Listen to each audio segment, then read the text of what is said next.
Octopussy, The Last Great Adventures of James Bond 007, by Ian Fleming. Octopussy, copyright by the literary executors of Ian Fleming, 1965-1966, U.S. copyright renewed 1993. The Living Daylights, copyright by the literary executors of Ian Fleming, 1962, U.S. copyright renewed 1990, and Property of a Lady, copyright by the literary executors of Ian Fleming, 1963, U.S. copyright renewed 1991, was published by arrangement with Glidrose Productions Limited and was produced in 2001 by Blackstone Audiobooks Incorporated, which holds the copyright thereto. Neither this recording nor any portion of it may be reproduced or used for any purpose without prior written authorization from Blackstone Audiobooks. This book is read by Robert Whitfield. This book is 100 pages long. The following material appears on the book's back cover. The locales are Flemingly Sinister, a paradise in the British West Indies, the border territory between East and West Berlin, and an auction room at Sotheby and Company, London. The action is electric with tension. Bond is devastatingly daring and deadly. He's the one and only 007, the inimitable secret agent who kept the world in willing bondage for over a decade. Octopussy is a brilliant gem, Publishers Weekly. Fine Fleming has a fascination that will linger, charmingly chill. John O'Neill, Atlanta Journal-Constitution. Vintage Fleming, Omaha World Herald. Octopussy. "You know what?" said Major Dexter Smythe to the octopus. "You're going to have a real treat today, if I can manage it." He had spoken aloud, and his breath had steamed up the glass of his Pirelli mask. He put his feet down to the sand beside the coral boulder and stood up. The water reached to his armpits. He took off the mask and spat into it, rubbed the spit round the glass, rinsed it clean, and pulled the rubber band of the mask back over his head. He bent down again. The eye in the mottled brown sack was still watching him carefully from the hole in the coral, but now the tip of a single small tentacle wavered hesitatingly an inch or two out of the shadows and quested vaguely with its pink suckers uppermost. Dexter Smythe smiled with satisfaction. Given time, perhaps one more month on top of the two during which he had been chumming the octopus, and he would have tamed the darling. But he wasn't going to have that month. Should he take a chance today and reach down and offer his hand, instead of the expected lump of raw meat on the end of his spear, to the tentacle? Shake it by the hand, so to speak? "No, Pussy," he thought, "I can't quite trust you yet." Almost certainly other tentacles would whip out of the hole and up his arm. He only needed to be dragged down less than 2 feet for the cork valve on his mask to automatically close, and he would be suffocated inside it, or, if he tore it off, drowned. He might get in a quick, lucky jab with his spear, but it would take more than that to kill Pussy. No, perhaps later in the day. It would be rather like playing Russian roulette, and at about the same 5-to-1 odds. It might be a quick, a whimsical way out of his troubles, but not now. It would leave the interesting question unsolved, and he had promised that nice Professor Bengry at the Institute. Dexter Smythe swam leisurely off toward the reef, his eyes questing for one shape only, the squat, sinister wedge of a scorpionfish, or as Bengry would put it, Scorpina plumieri. Major Dexter Smythe, OBE, Royal Marines, retired, was the remains of a once brave and resourceful officer and a handsome man who had had the sexual run of his teeth all his life, particularly among the Wrens and Racks and ATS who manned the communications and secretariat of the very special task force to which he had been attached at the end of his service career. Now he was 54 and slightly bald, and his belly sagged in his Janssen trunks, and he had had 2 coronary thromboses, the second warning, as his Dr. Jimmy Greaves, who had been one of their high poker game at Prince's Club when Dexter Smythe had first come to Jamaica, had half jocularly put it, only a month before. But in his well-chosen clothes, with his varicose veins out of sight, and with his stomach flattened by a discreet support belt behind an immaculate cummerbund, he was still a fine figure of a man at a cocktail party or dinner on the North Shore. and it was a mystery to his friends and neighbours why, in defiance of the 2 ounces of whisky and the 10 cigarettes a day to which his doctor had rationed him, he persisted in smoking like a chimney and going to bed drunk, if amiably drunk, every night. The truth of the matter was that Dexter Smythe had arrived at the frontier of the death-wish. The origins of this state of mind were many and not all that complex. He was irretrievably tied to Jamaica, and tropical sloth had gradually riddled him, so that, while outwardly he appeared a piece of fairly solid hardwood, inside the varnished surface the termites of sloth, self-indulgence, guilt over an ancient sin, and general disgust with himself had eroded his once hard core into dust. Since the death of Mary 2 years before, he had loved no one. He wasn't even sure that he had really loved her, but he knew that every hour of the day he missed her love of him and her gay, untidy, chiding, and often irritating presence. And though he ate their canapes and drank their martinis, he had nothing but contempt for the international riff-raff with whom he consorted on the North Shore.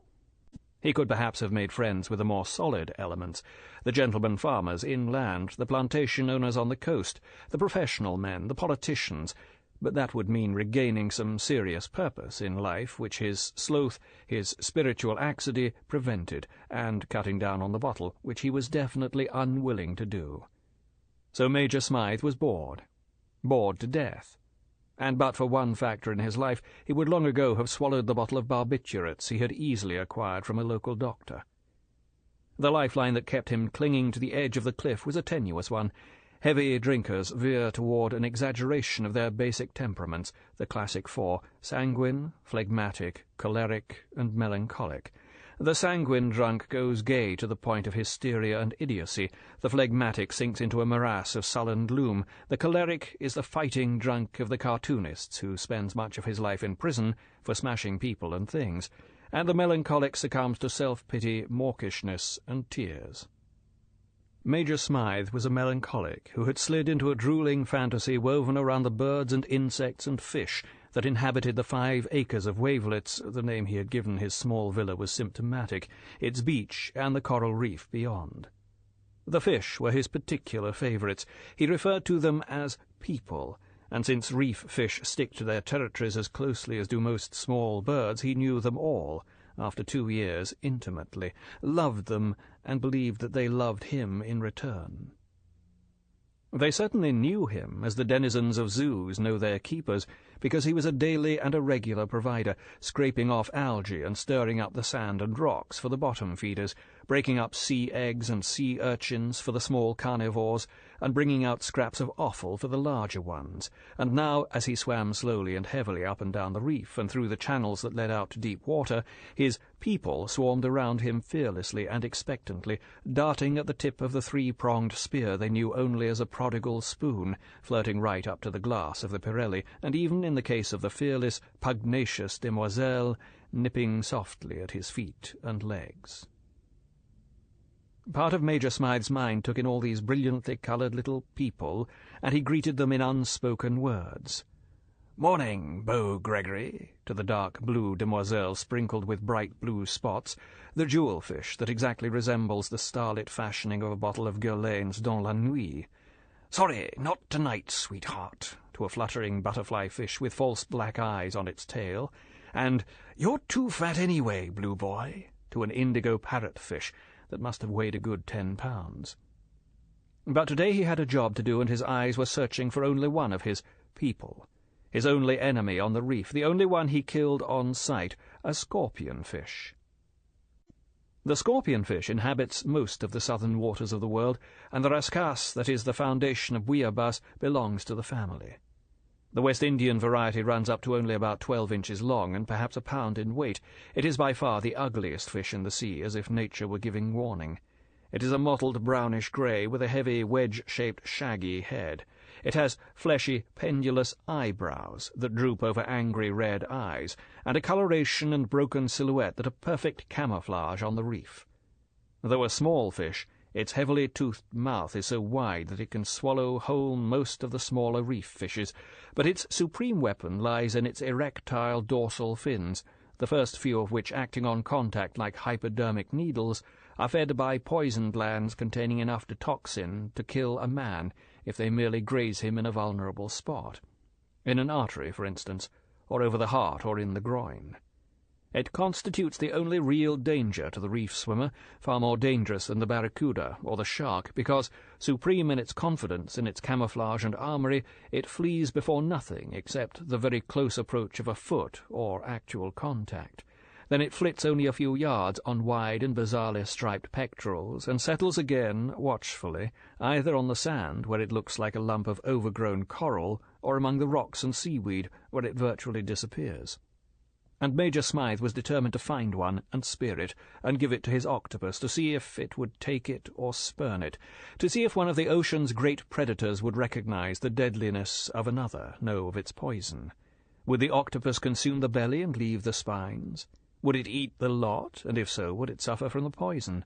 These were the questions Bengry at the Institute wanted answered today, and today, since it was going to be the beginning of the end of Major Smythe's life at Wavelets, and though it might mean the end of his darling Octopussy, Major Smythe had decided to find out the answers and leave one tiny memorial to his now futile life in some dusty corner of the Institute's marine biological files.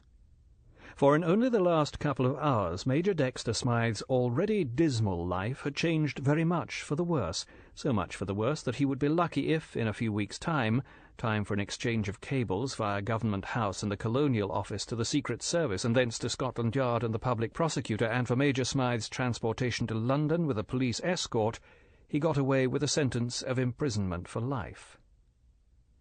And all this because of a man called Bond, Commander James Bond, who had turned up at 10:30 that morning in a taxi from Kingston. The day had started normally. Major Smythe had awakened from his seconal sleep, swallowed a couple of Panadols, his heart condition forbade him aspirin, showered, skimped his breakfast under the umbrella-shaped sea almonds, and spent an hour feeding the remains of his breakfast to the birds.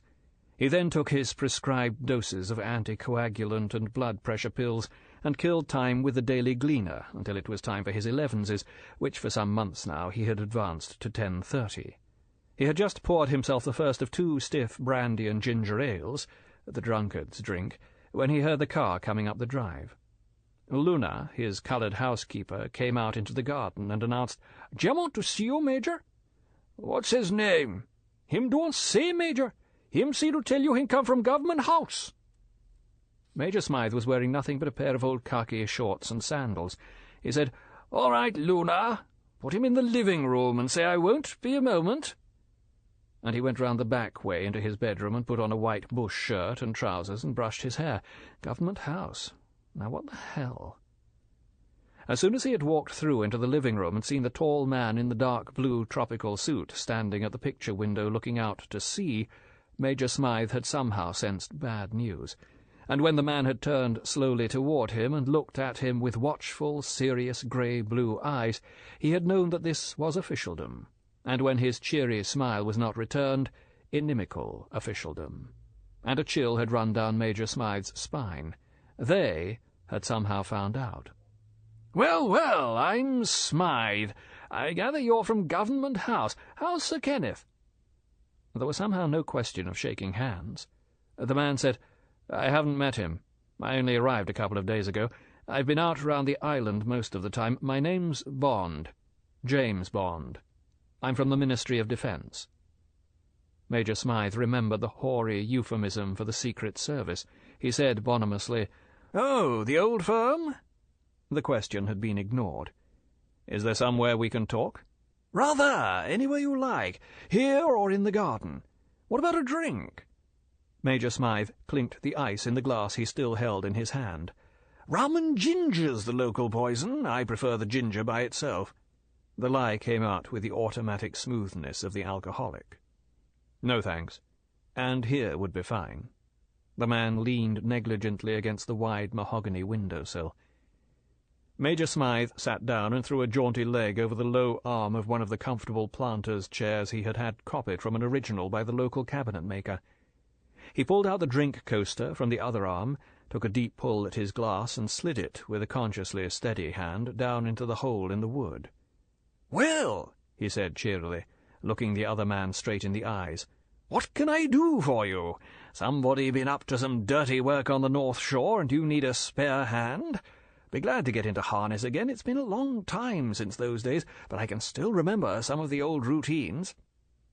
Do you mind if I smoke? The man had already got his cigarette case in his hand. It was a flat gunmetal one that would hold around 25.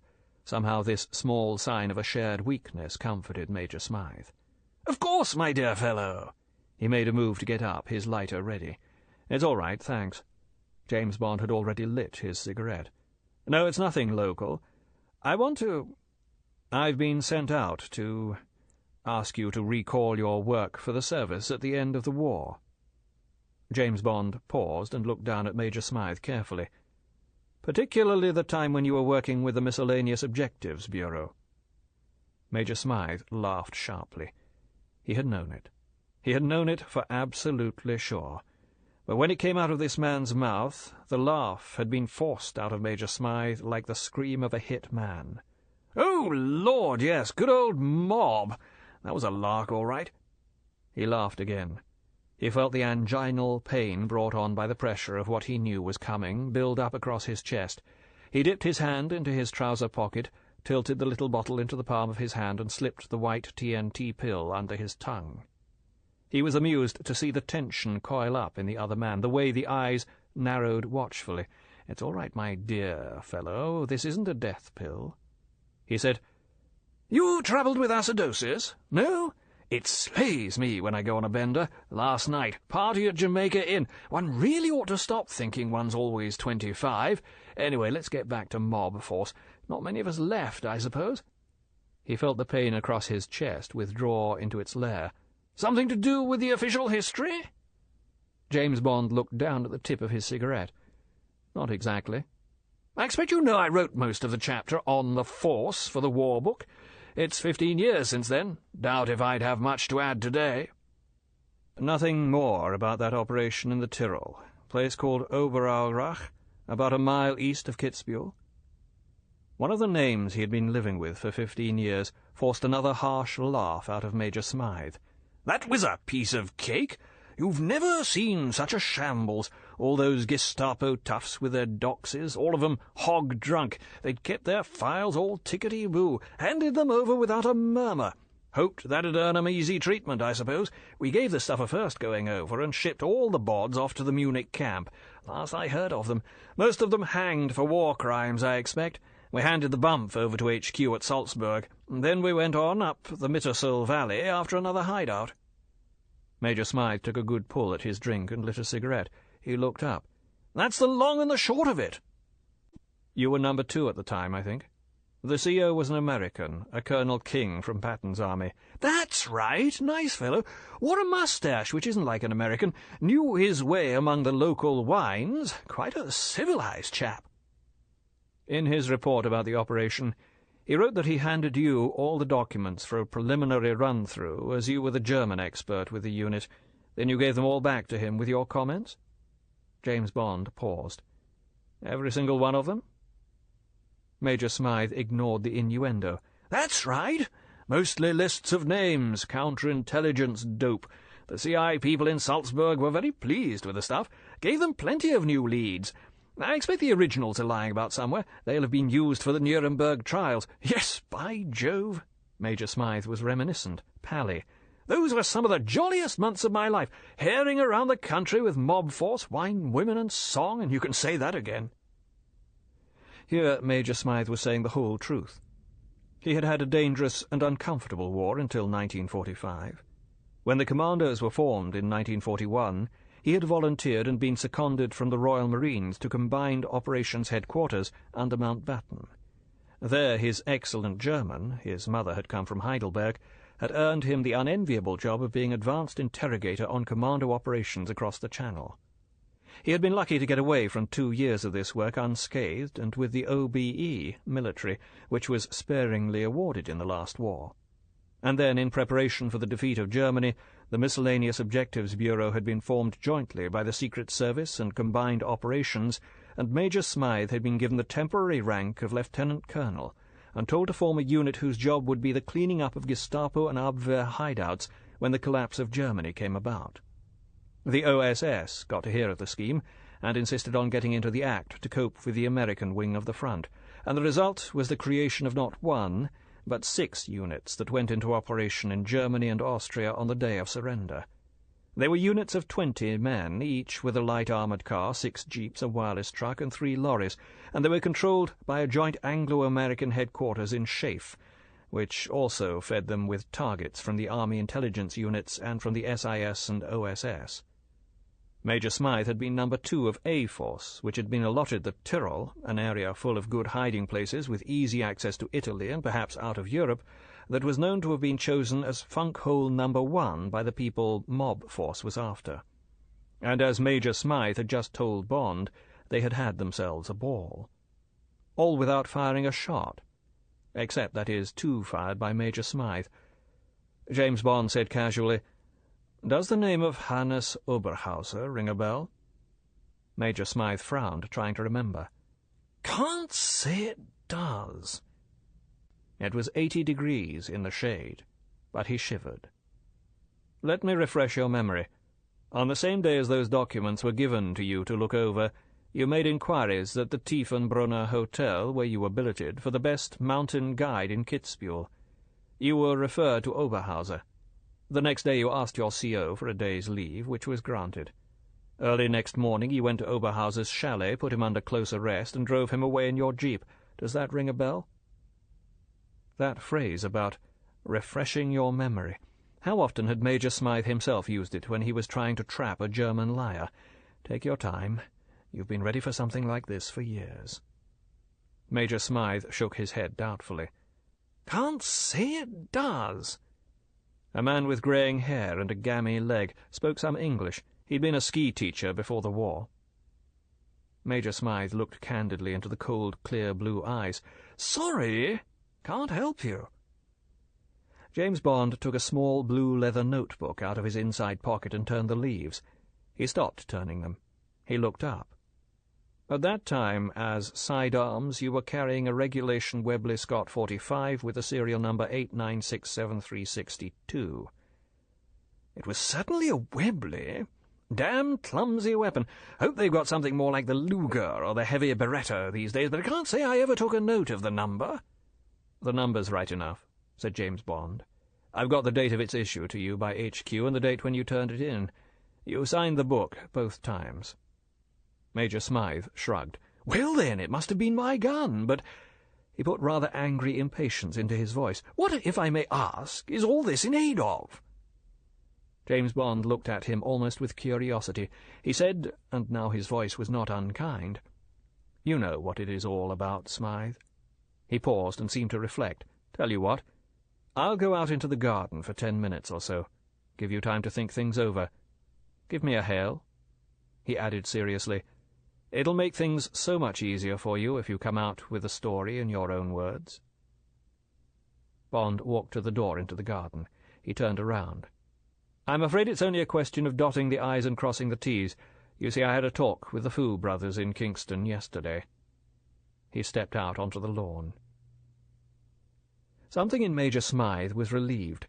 Now at least the battle of wits, the trying to invent alibis, the evasions were over. If this man Bond had got to the Fus, to either of them, they would have spilled the beans. The last thing they wanted was to get in bad with the government, and anyway, there was only about 6 inches of the stuff left. Major Smythe got briskly to his feet, and went to the loaded sideboard and poured himself out another brandy and ginger ale, almost 50-50. He might as well live it up while there was still time. The future wouldn't hold many more of these for him. He went back to his chair and lit his 20th cigarette of the day. He looked at his watch. It said 11:30. If he could be rid of the chap in an hour, he'd have plenty of time with his people. He sat and drank and marshalled his thoughts. He could make the story long or short, put in the weather and the way the flowers and pines had smelled on the mountain. Or he could cut it short. He would cut it short. Up in that big double bedroom in the Tiefenbrunner, with the wads of buff and grey paper spread out on the spare bed, he hadn't been looking for anything special, just taking samples here and there and concentrating on the ones marked in red, Kommandosache, Host vertraulich. There weren't many of these, and they were mostly confidential reports on German top brass, intercepts of broken Allied ciphers, and information about the whereabouts of secret dumps. Since these were the main targets of A Force, Major Smythe had scanned them with particular excitement: food, explosives, guns, espionage records, files of Gestapo personnel, a tremendous haul. And then, at the bottom of the packet, there had been the single envelope sealed with red wax and the notation, "Only to be opened in final emergency." The envelope contained one single sheet of paper. It was unsigned, and the few words were written in red ink. The heading said, "Valuta," and beneath it was written, "Ville de Kaiser, Franziskaner Halt, 100 meters, Ostlich Steinhügel, Waffenkiste, 2 bar, 24 kt." Under that was a list of measurements in centimeters. Major Smythe held his hands apart as if telling a story about a fish he had caught. The bars would be about as wide as his shoulders and about 2 by 4 inches, and one single English sovereign of only 18 carats was selling nowadays for £2 to £3. This was a bloody fortune. 40,000–50,000 pounds worth, maybe even 100. He didn't stop to think, but quite coolly and speedily, in case anyone should come in, he put a match to the paper in the envelope, ground the ashes to powder, and swilled them down the lavatory. Then he took out his large-scale Austrian ordnance map of the area, and in a moment had his finger on the Franziskaner Halt. It was marked as an uninhabited mountaineer's refuge on a saddle just below the highest of the easterly peaks of the Kaiser Mountains, that awe-inspiring range of giant stone teeth that gave Kitzbühel its threatening northern horizon. And the cairn of stones would be about there, his fingernail pointed, and the whole bloody lot was only 10 miles and perhaps a 5 hours' climb away. The beginning had been as this fellow Bond had described. He had gone to Oberhauser's chalet at 4 in the morning, had arrested him, and had told his weeping, protesting family that Smythe was taking him to an interrogation camp in Munich. If the guide's record was clean, he would be back home within a week. If the family kicked up a fuss, it would only make trouble for Oberhauser. Smythe had refused to give his name, and had had the forethought to shroud the numbers on his jeep. In 24 hours, A Force would be on its way, and by the time military government got to Kitzbühel, the incident would already be buried under the morass of the occupation tangle. Oberhauser had been a nice enough chap once he had recovered from his fright, and when Smythe talked knowingly about skiing and climbing, both of which he had done before the war, the pair, as Smythe intended, became quite pally. Their route lay along the bottom of the Kaiser Range to Kufstein, and Smythe drove slowly, making admiring comments on the peaks that were now flushed with the pink of dawn. Finally, below the Peak of Gold, as he called it to himself, he slowed to a halt and pulled off the road into a grassy glade. He turned in his seat and said, with an assumption of candour, "Oberhauser, you are a man after my own heart. We share many interests together, and from your talk, and from the man I think you to be, I am sure you did not cooperate with the Nazis. Now I will tell you what I will do. We will spend the day climbing on the Kaiser, and I will then drive you back to Kitzbühel and report to my commanding officer that you have been cleared at Munich." He grinned cheerfully. "Now, how about that?" The man had been near to tears of gratitude, but could he have some kind of paper to show that he was a good citizen? Certainly. Major Smythe's signature would be quite enough. The pact was made, the jeep was driven up a track and well hidden from the road, and they were off at a steady pace climbing up through the pine-scented foothills. Smythe was well dressed for the climb. He had nothing on except his bush shirt, shorts, and a pair of the excellent rubber-soled boots issued to American parachutists. His only burden was the Webley Scott, and tactfully, for Oberhauser was after all one of the enemy, Oberhauser didn't suggest that he leave it behind some conspicuous rock. Oberhauser was in his best suit and boots, but that didn't seem to bother him, and he assured Major Smythe that ropes and pitons would not be needed for their climb, and that there was a hut directly up above them where they could rest. It was called the Franziskaner Halt. "Is it indeed?" said Major Smythe. "Yes, and below it there is a small glacier. Very pretty, but we will climb round it. There are many crevasses." "Is that so?" said Major Smythe thoughtfully. He examined the back of Oberhauser's head, now beaded with sweat. After all, he was only a bloody kraut, or at any rate of that ilk. What would one more or less matter? It was all going to be as easy as falling off a log. The only thing that worried Major Smythe was getting the bloody stuff down the mountain. He decided that he would somehow sling the bars across his back after all. He could slide it most of the way in its ammunition box or what not. It was a long, dreary hack up the mountain, and when they were above the tree line the sun came up, and it was very hot.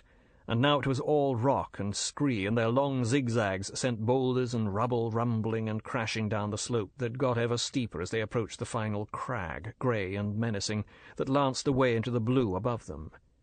They were both naked to the waist and sweating, so that the sweat ran down their legs into their boots, but despite Oberhauser's limp they kept up a good pace, and when they stopped for a drink and swabbed down at a hurtling mountain stream, Oberhauser congratulated Major Smythe on his fitness. Major Smythe, his mind full of dreams, said curtly and untruthfully that all English soldiers were fit, and they went on. The rock face wasn't difficult. Major Smythe had known that it wouldn't be, or the climber's hut couldn't have been built on the shoulder. Toe-holds had been cut in the face, and there were occasional iron pegs hammered into crevices, but he couldn't have found the more difficult traverses by himself, and he congratulated himself on deciding to bring a guide. Once Oberhauser's hand, testing for a grip, dislodged a great slab of rock, loosened by 5 years of snow and frost, and sent it crashing down the mountain. Major Smythe suddenly thought about noise. "Many people around here?"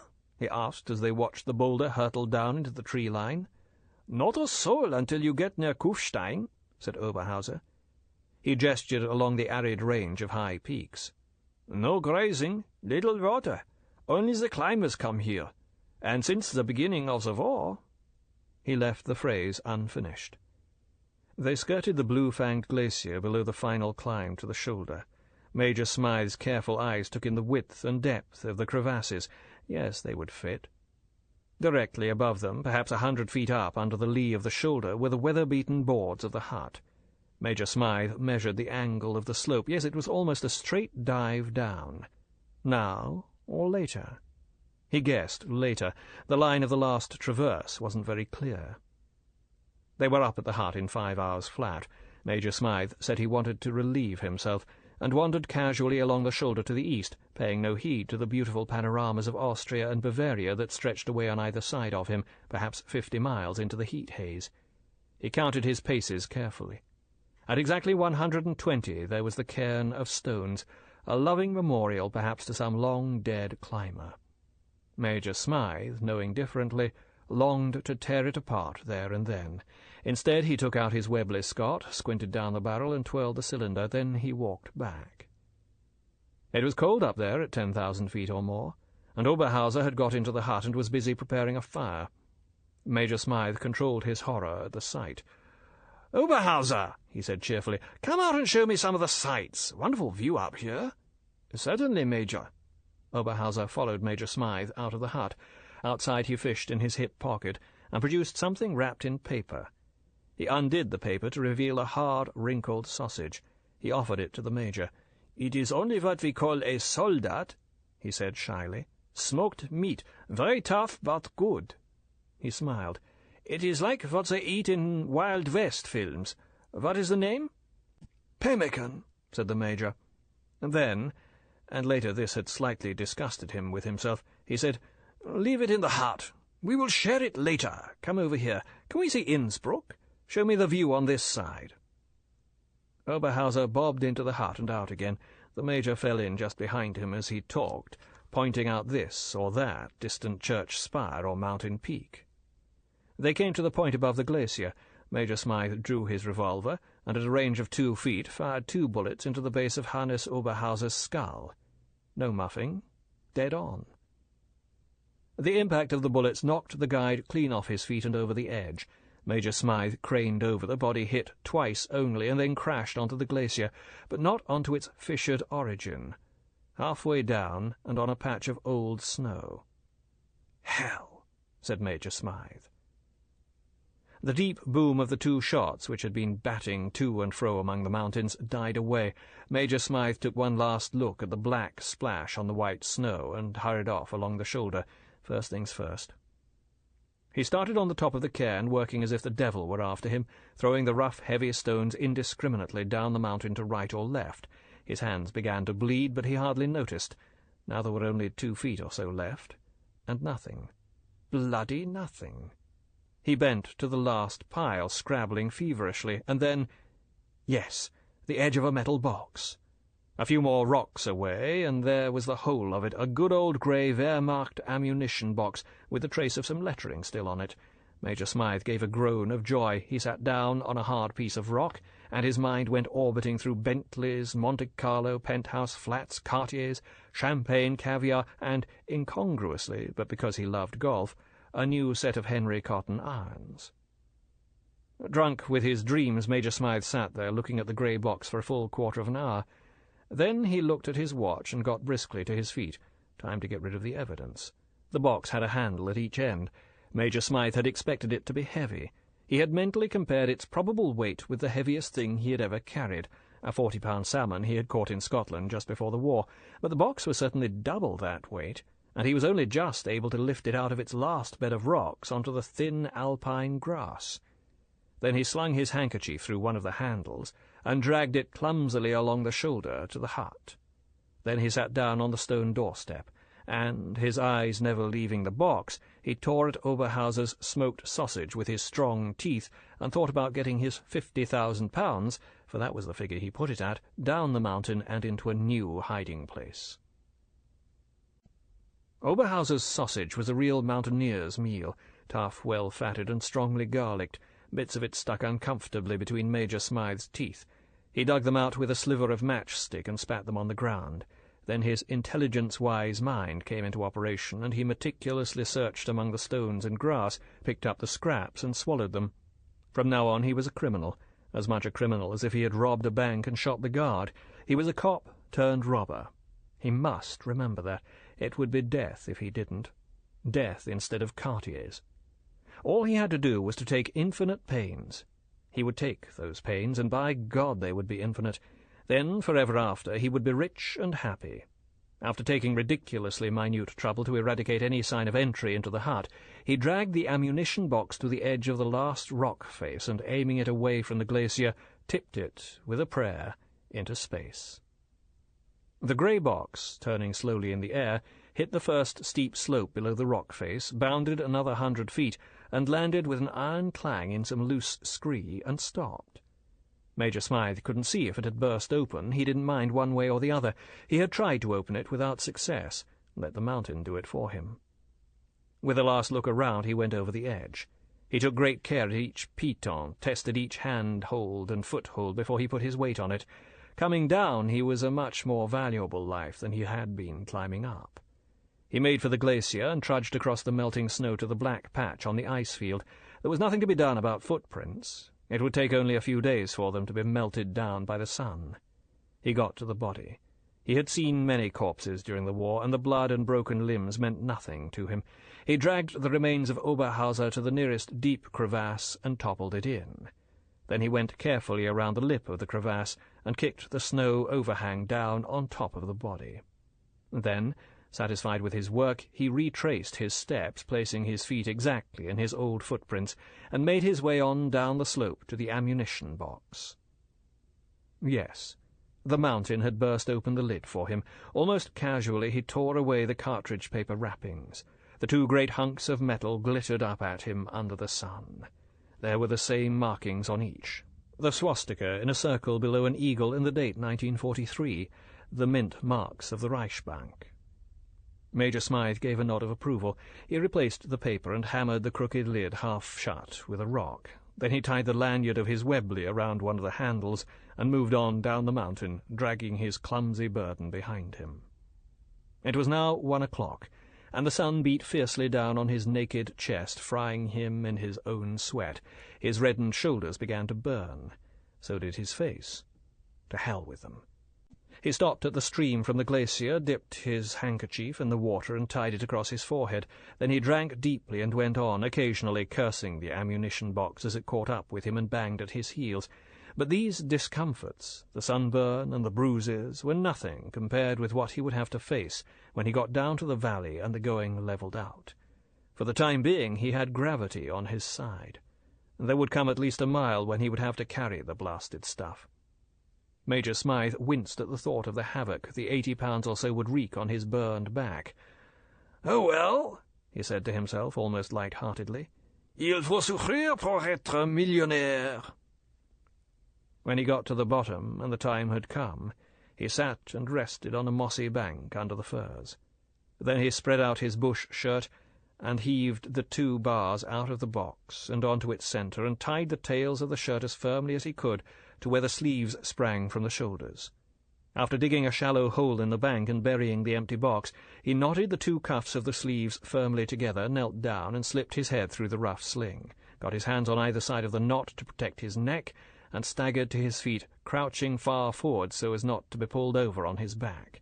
Then, crushed under half his own weight, his back on fire under the contact with his burden, and his breath rasping through his constricted lungs, coolie-like, he shuffled slowly off down the little path through the trees. To this day he didn't know how he had made it to the jeep.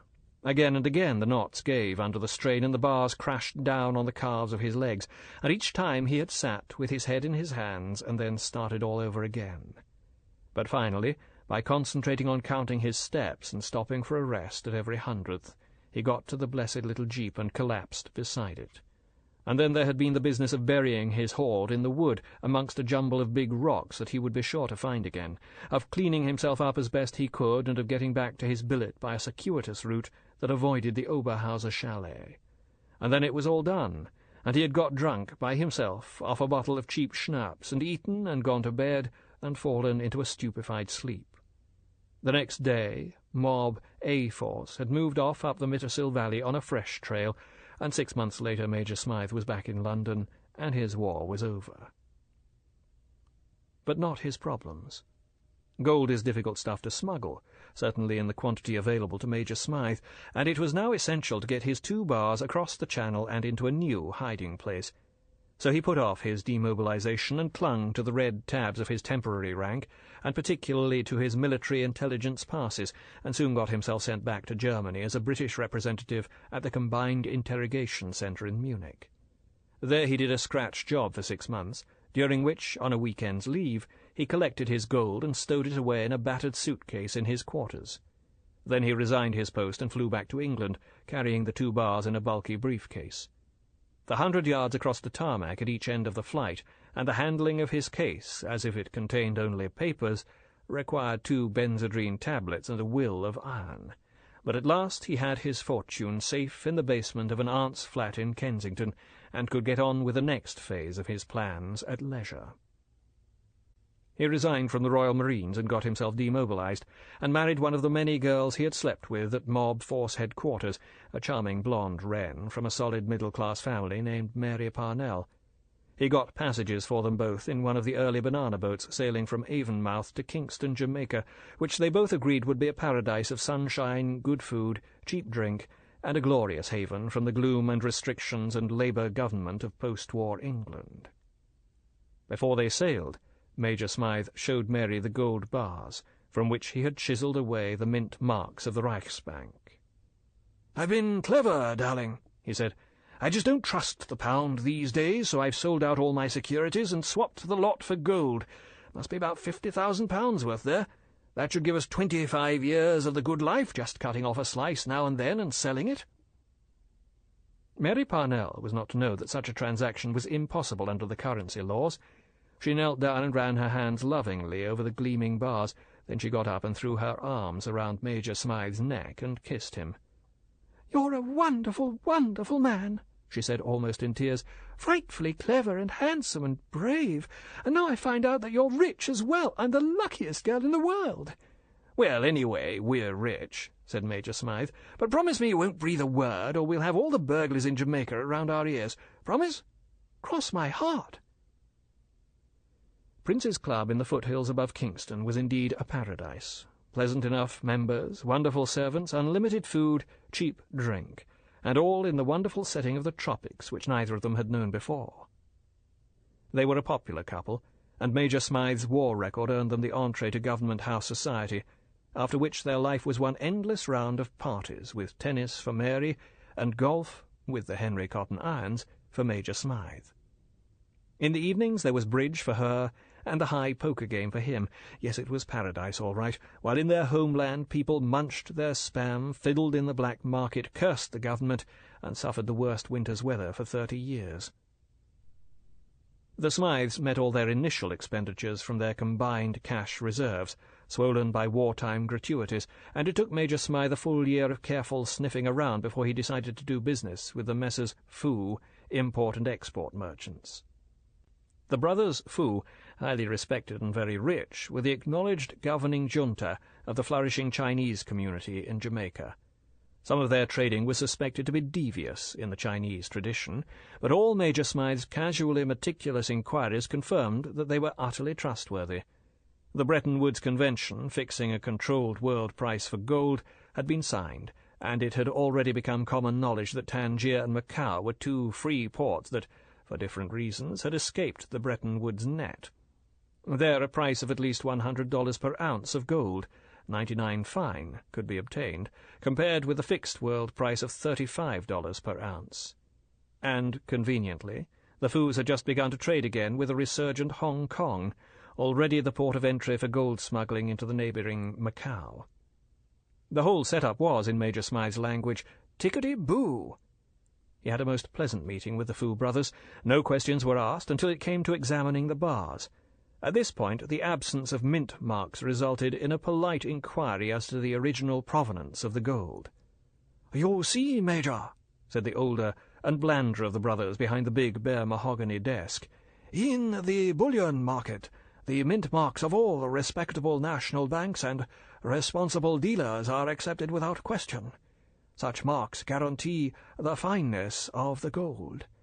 But of course there are other banks and dealers whose methods of refining—" his benign smile widened a fraction— "are perhaps not quite, shall we say, so accurate." "You mean the old gold brick swindle?" asked Major Smythe, with a twinge of anxiety. "Hunk of lead covered with gold plating?" Both brothers tee-heed reassuringly. "No, no, Major. That, of course, is out of the question. But—" the smiles held constant— "if you cannot recall the provenance of these fine bars, perhaps you would have no objections if we were to undertake an assay. There are methods of determining the exact fineness of such bars. My brother and I are competent in these methods. If you would care to leave these with us, and perhaps come back after lunch." There had been no alternative. Major Smythe had to trust the Fus utterly now. They could cook up any figure, and he would just have to accept it. He went over to the Myrtle Bank and had 1 or 2 stiff drinks and a sandwich that stuck in his throat. Then he went back to the cool office of the Fus. The setting was the same, the 2 smiling brothers, the 2 bars of gold, the briefcase. But now there was a piece of paper and a gold Parker pen in front of the older brother. "We have solved the problem of your fine bars, Major." "Fine. Thank God," thought Major Smythe. "And I am sure you will be interested to know their probable history." "Yes, indeed," said Major Smythe, with a brave show of enthusiasm. "They are German bars, Major, probably from the wartime Reichsbank. This we have deduced from the fact that they contain 10% of lead. Under the Hitler regime, it was the foolish habit of the Reichsbank to adulterate their gold in this manner. This fact rapidly became known to dealers, and the price of German bars in Switzerland, for instance, where many of them found their way, was adjusted downward accordingly. So the only result of the German foolishness was that the National Bank of Germany lost a reputation for honest dealing it had earned over the centuries." The Oriental's smile didn't vary. "Very bad business, Major. Very stupid." Major Smythe marvelled at the omniscience of these 2 men, so far from the great commercial channels of the world, but he also cursed it. "Now what?" he said. "That's very interesting, Mr. Fu, but it is not very good news for me. Are these bars not good delivery, or whatever you call it, in the bullion world?" The older Fu made a slight throwaway gesture with his right hand. "It is of no importance, Major. Or rather, it is of very small importance. We will sell your gold at its true mint value, let us say 89 fine. It may be refined by the ultimate purchaser, or it may not be. That is not our business. We shall have sold a true bill of goods." "But at a lower price." "That is so, Major." but I think I have some good news for you. Have you any estimate as to the worth of these 2 bars?" "I thought around £50,000. The older Foo gave a dry chuckle. "I think if you sell wisely and slowly, you should receive £100,000, Major, subject, that is, to our commission, which will include shipping and incidental charges." "How much would that be?" "We were thinking about a figure of 10%, Major, if that is satisfactory to you." Major Smythe had an idea that bullion brokers received a fraction of 1%. But what the hell? He had already as good as made £40,000 since lunch. He said, "Done," and got up and reached his hand across the desk. From then on, every quarter, he would visit the office of the Foos carrying an empty suitcase. On the broad desk there would be 1,000 new Jamaican pounds in neat bundles, and the 2 gold bars, which diminished inch by inch, together with a typed slip showing the amount sold and the price obtained in Macao. It was all very simple and friendly and highly businesslike, and Major Smythe didn't think that he was being submitted to any form of squeeze other than the duly recorded 10%. In any case, he didn't particularly care. 4,000 net a year was good enough for him, and his only worry was that the income tax people would get after him and ask him what he was living on. He mentioned this possibility to the Foos, but they said he was not to worry, and for the next 4 quarters there was only £900 instead of 1,000 on the table, and no comment was made by either side. Squeeze had been administered in the right quarter. And so the lazy, sunshiny days passed by for 15 happy years. The Smythes both put on weight, and Major Smythe had the first of his 2 coronaries, and was told by his doctor to cut down on his alcohol and cigarettes, to take life more easily, to avoid fats and fried food. Mary Smythe tried to be firm with him, but when he took to secret drinking and to a life of petty lies and evasions, she tried to backpedal on her attempts to control his self-indulgence. But she was too late. She had already become the symbol of the caretaker to Major Smythe, and he took to avoiding her. She berated him with not loving her any more, and when the continual bickering became too much for her simple nature, she became a sleeping-pill addict. And on one night, after one flaming drunken row, she took an overdose, just to show him. It was too much of an overdose, and it killed her. The suicide was hushed up, but the cloud did Major Smythe no good socially, and he retreated to the North Shore, which, although only some 30 miles across the island from the capital, is, even in the small society of Jamaica, a different world. And there he had settled in wavelets, and after his 2nd coronary was in the process of drinking himself to death, when this man named Bond arrived on the scene with an alternative death warrant in his pocket. Major Smythe looked at his watch. It was a few minutes after 12 o'clock.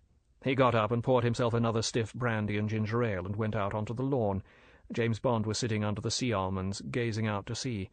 He didn't look up when Major Smythe pulled up another aluminium garden chair and put his drink on the grass beside him.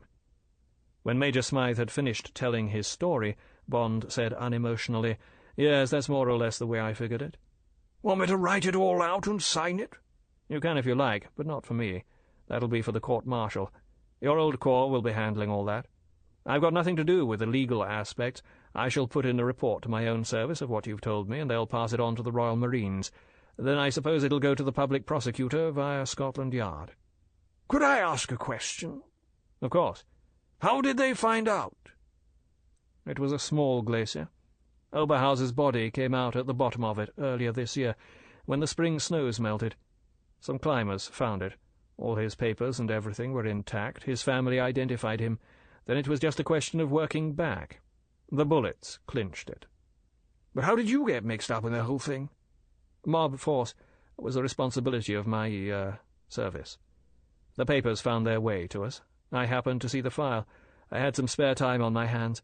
I asked to be given the job of chasing up the man who did it." "Why?" James Bond looked Major Smythe squarely in the eyes.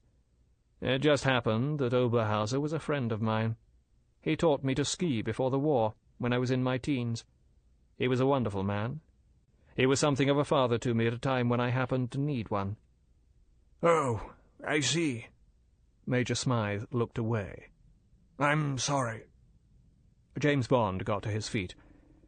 "Well, I'll be getting back to Kingston." He held up a hand. "No, don't bother. I'll find my way to the car." He looked down at the older man. He said abruptly, almost harshly, Perhaps Major Smythe thought to hide his embarrassment. "It'll be about a week before they send someone out to bring you home." Then he walked off across the lawn and through the house, and Major Smythe heard the iron whir of the self-starter and the clatter of the gravel on the unkempt drive. Major Smythe, questing for his prey along the reef, wondered what exactly those last words of the bond man had meant. Inside the Pirelli, his lips drew mirthlessly back from the stained teeth. It was obvious, really. It was just a version of the corny old act of leaving the guilty officer alone with his revolver. If the bond man had wanted to, he could have telephoned Government House and had an officer of the Jamaica Regiment sent over to take Major Smythe into custody. Decent of him, in a way. Or was it? A suicide would be tidier, save a lot of paperwork and taxpayers' money. Should he oblige the bond man and be tidy? Join Mary in whatever place suicides go to, or go through with it? The indignity, the dreary formalities, the headlines, the boredom and drabness of a life sentence that would inevitably end with his third coronary. Or should he defend himself, plead wartime, a struggle with Oberhauser, prisoner trying to escape, Oberhauser knowing of the gold cache, the natural temptation of Smythe to make away with the bullion, he, a poor officer of the commandos, confronted with sudden wealth? Should he dramatically throw himself on the mercy of the court? Suddenly Major Smythe saw himself in the dock, a splendid, upright figure in the fine, bemedalled blue and scarlet of the ceremonial uniform that was the traditional rig for court-martial. Had the moths got into the japanned box in the spare room at Wavelets? Had the damp? Luna would have to look at it. A day in the sunshine, if the weather held, a good brushing. With the help of his corset, he could surely still get his 40-inch waist into the 34-inch trousers Gives had made for him 20-30 years ago. And down on the floor of the court, at Chatham probably, the prisoner's friend, some staunch fellow, at least of colonel's rank in deference to his own seniority, would be pleading his cause. And there was always the possibility of appeal to a higher court. Why, the whole affair might become a cause célèbre. He would sell his story to the papers, write a book. Major Smythe felt the excitement mounting in him. Careful, old boy, careful. Remember what the good old Snipcock had said? He put his feet to the ground and had a rest amidst the dancing waves of the northeast trade that kept the North Shore so delightfully cool until the torrid months, August, September, October, of the hurricane season. He would soon be having his 2 pink gins, skimpy lunch, and happily sodden siesta, after which he would have to give all this more careful thought. And then there were cocktails with the Arundels and dinner at the Shore Park Beach Club with the Marcheses, then some high bridge, and home to his seconal sleep. Cheered by the prospect of the familiar routine, the black shadow of Bond retreated into the background. Now then, Scorp, where are you? Octopussy's waiting for her lunch. Major Smythe put his head down and his mind freshly focused and his eyes questing, continued his leisurely swim along the shallow valley between the coral clumps that led out toward the white-fringed reef. Almost at once he saw the 2 spiny antennae of a lobster, or rather of its cousin, the West Indian langoust, weaving inquisitively toward him, toward the turbulence he was creating from a deep fissure under a coral boulder. From the thickness of the antennae, it would be a big one, 3 or 4 pounds. Normally Major Smythe would have put his feet down and delicately stirred up the sand in front of the lair to bring the lobster farther out, for they are an inquisitive family. Then he would have speared it through the head and taken it back for lunch. But today there was only one prey in his mind, one shape to concentrate on, the shaggy, irregular silhouette of a scorpion fish. And 10 minutes later he saw a clump of seaweedy rock on the white sand that wasn't just a clump of seaweedy rock. He put his feet softly down and watched the poison spines erect themselves along the back of the thing. It was a good-sized one, perhaps 3/4 of a pound. He got his 3-pronged spear ready and inched forward. Now the red, angry eyes of the fish were wide open and watching him.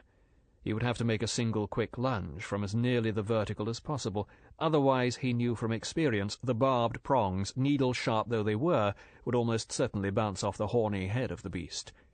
He swung his feet up off the ground and paddled forward very slowly, using his free hand as a fin. Now! He lunged forward and downward, but the scorpion-fish had felt the tiny approaching shock-wave of the spear. There was a flurry of sand, and it had shot up in a vertical take-off and whirred in almost bird-like flight under Major Smythe's belly. Major Smythe cursed and twisted around in the water. Yes, it had done what the scorpion-fish so often does, gone for refuge to the nearest algae-covered rock, and there, confident in its superb camouflage, gone to ground on the seaweed. Major Smythe had only to swim a few feet, lunge down again, this time more accurately, and he had it, flapping and squirming on the end of his spear. The excitement and the small exertion had caused Major Smythe to pant, and he felt the old pain across his chest, lurking, ready to come at him. He put his feet down, and after driving his spear all the way through the fish, held it, still flapping desperately, out of the water. Then he slowly made his way back across the lagoon on foot, and walked up the sand of his beach to the wooden bench under the sea grape. Then he dropped the spear with its jerking quarry on the sand beside him and sat down to rest. It was perhaps 5 minutes later that Major Smythe felt a curious numbness more or less in the region of his solar plexus. He looked casually down, and his whole body stiffened with horror and disbelief. A patch of his skin about the size of a cricket ball had turned white under his tan, and in the centre of the patch there were 3 punctures, one below the other, topped by little beads of blood. Automatically Major Smythe wiped away the blood. The holes were only the size of pinpricks. Major Smythe remembered the rising flight of the scorpion-fish, and he said aloud, with awe in his voice, but without animosity, "You got me, you bastard! By God, you got me!" He sat very still, looking down at his body, and remembering what it said about scorpion-fish stings in the book he had borrowed from the Institute and had never returned, Dangerous Marine Animals, an American publication. He delicately touched and then prodded the white area around the punctures. Yes, the skin had gone totally numb, and now a pulse of pain began to throb beneath it. Very soon this would become a shooting pain. Then the pain would begin to lance all over his body and become so intense that he would throw himself on the sand, screaming and thrashing about to rid himself of it. He would vomit and foam at the mouth, and then delirium and convulsions would take over until he lost consciousness. Then, inevitably in his case, there would ensue cardiac failure and death. According to the book, the whole cycle would be complete in about a quarter of an hour. That was all he had left. 15 minutes of hideous agony. There were cures, of course, procaine, antibiotics, and antihistamines, if his weak heart would stand them, but they had to be near at hand. Even if he could climb the steps up to the house, and supposing Dr. Cahusac had these modern drugs, the doctor couldn't possibly get to Wavelets in under an hour.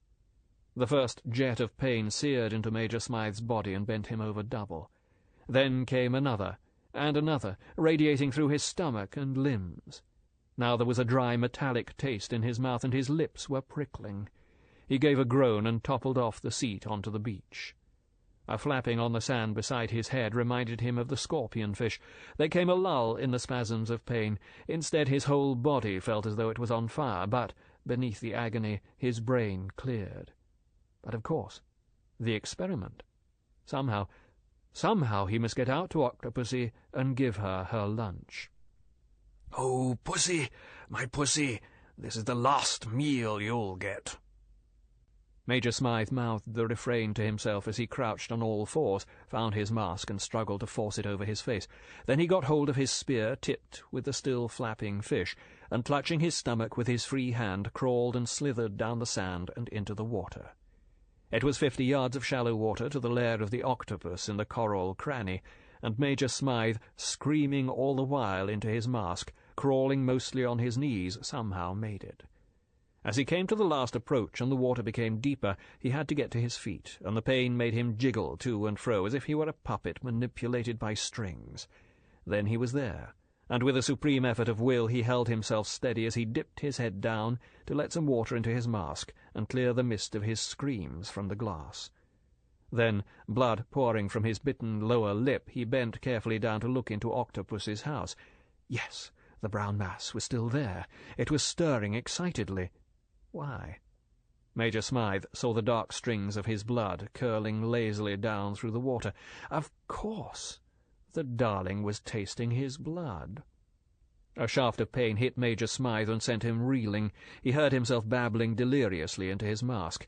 "Pull yourself together, Dexter, old boy. You've got to give Pussy her lunch."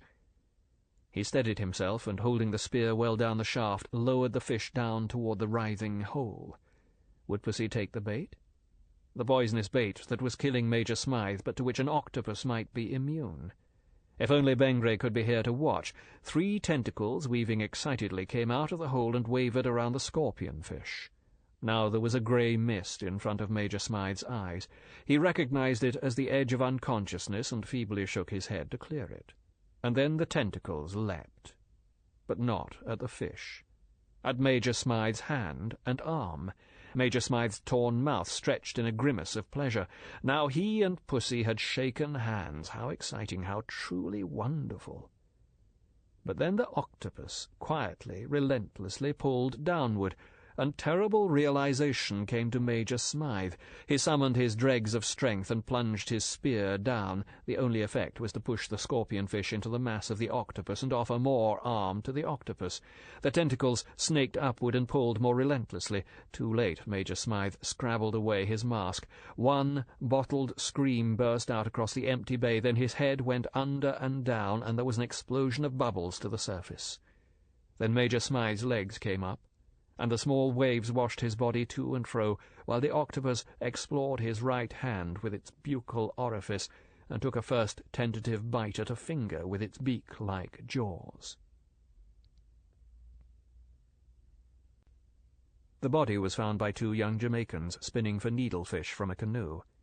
They speared the octopus with Major Smythe's spear, killed it in the traditional fashion by turning it inside out and biting its head off, and brought the 3 corpses home. They turned Major Smythe's body over to the police and had the scorpion-fish and the sea-cat for supper. The local correspondent of the Daily Gleaner reported that Major Smythe had been killed by an octopus, but the paper translated this into "found drowned," so as not to frighten away the tourists. Later in London, James Bond, privately assuming suicide, wrote the same verdict of "found drowned," together with the date, on the last page, and closed the bulky file. It is only from the notes of Dr. Cahusac, who performed the autopsy, that it has been possible to construct some kind of a postscript to the bizarre and pathetic end of a once valuable officer of the Secret Service.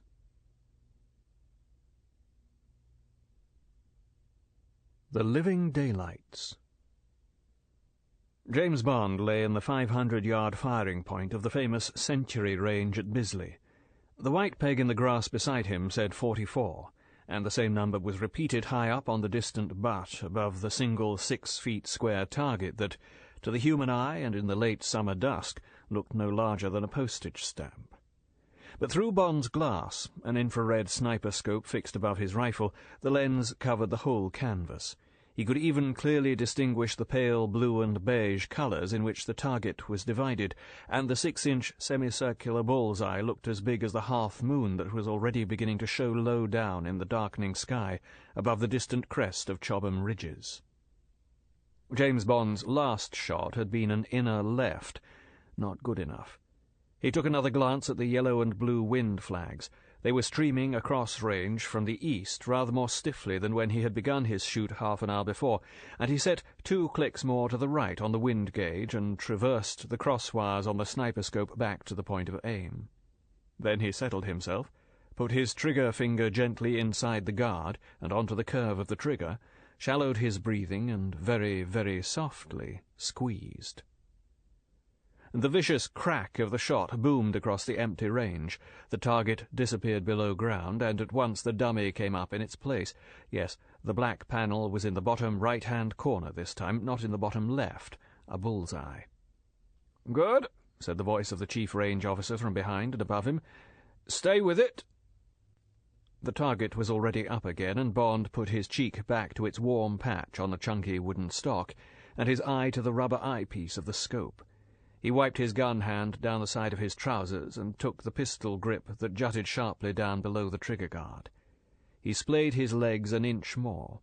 Now there were to be 5 rounds rapid. It would be interesting to see if that would produce fade. He guessed not.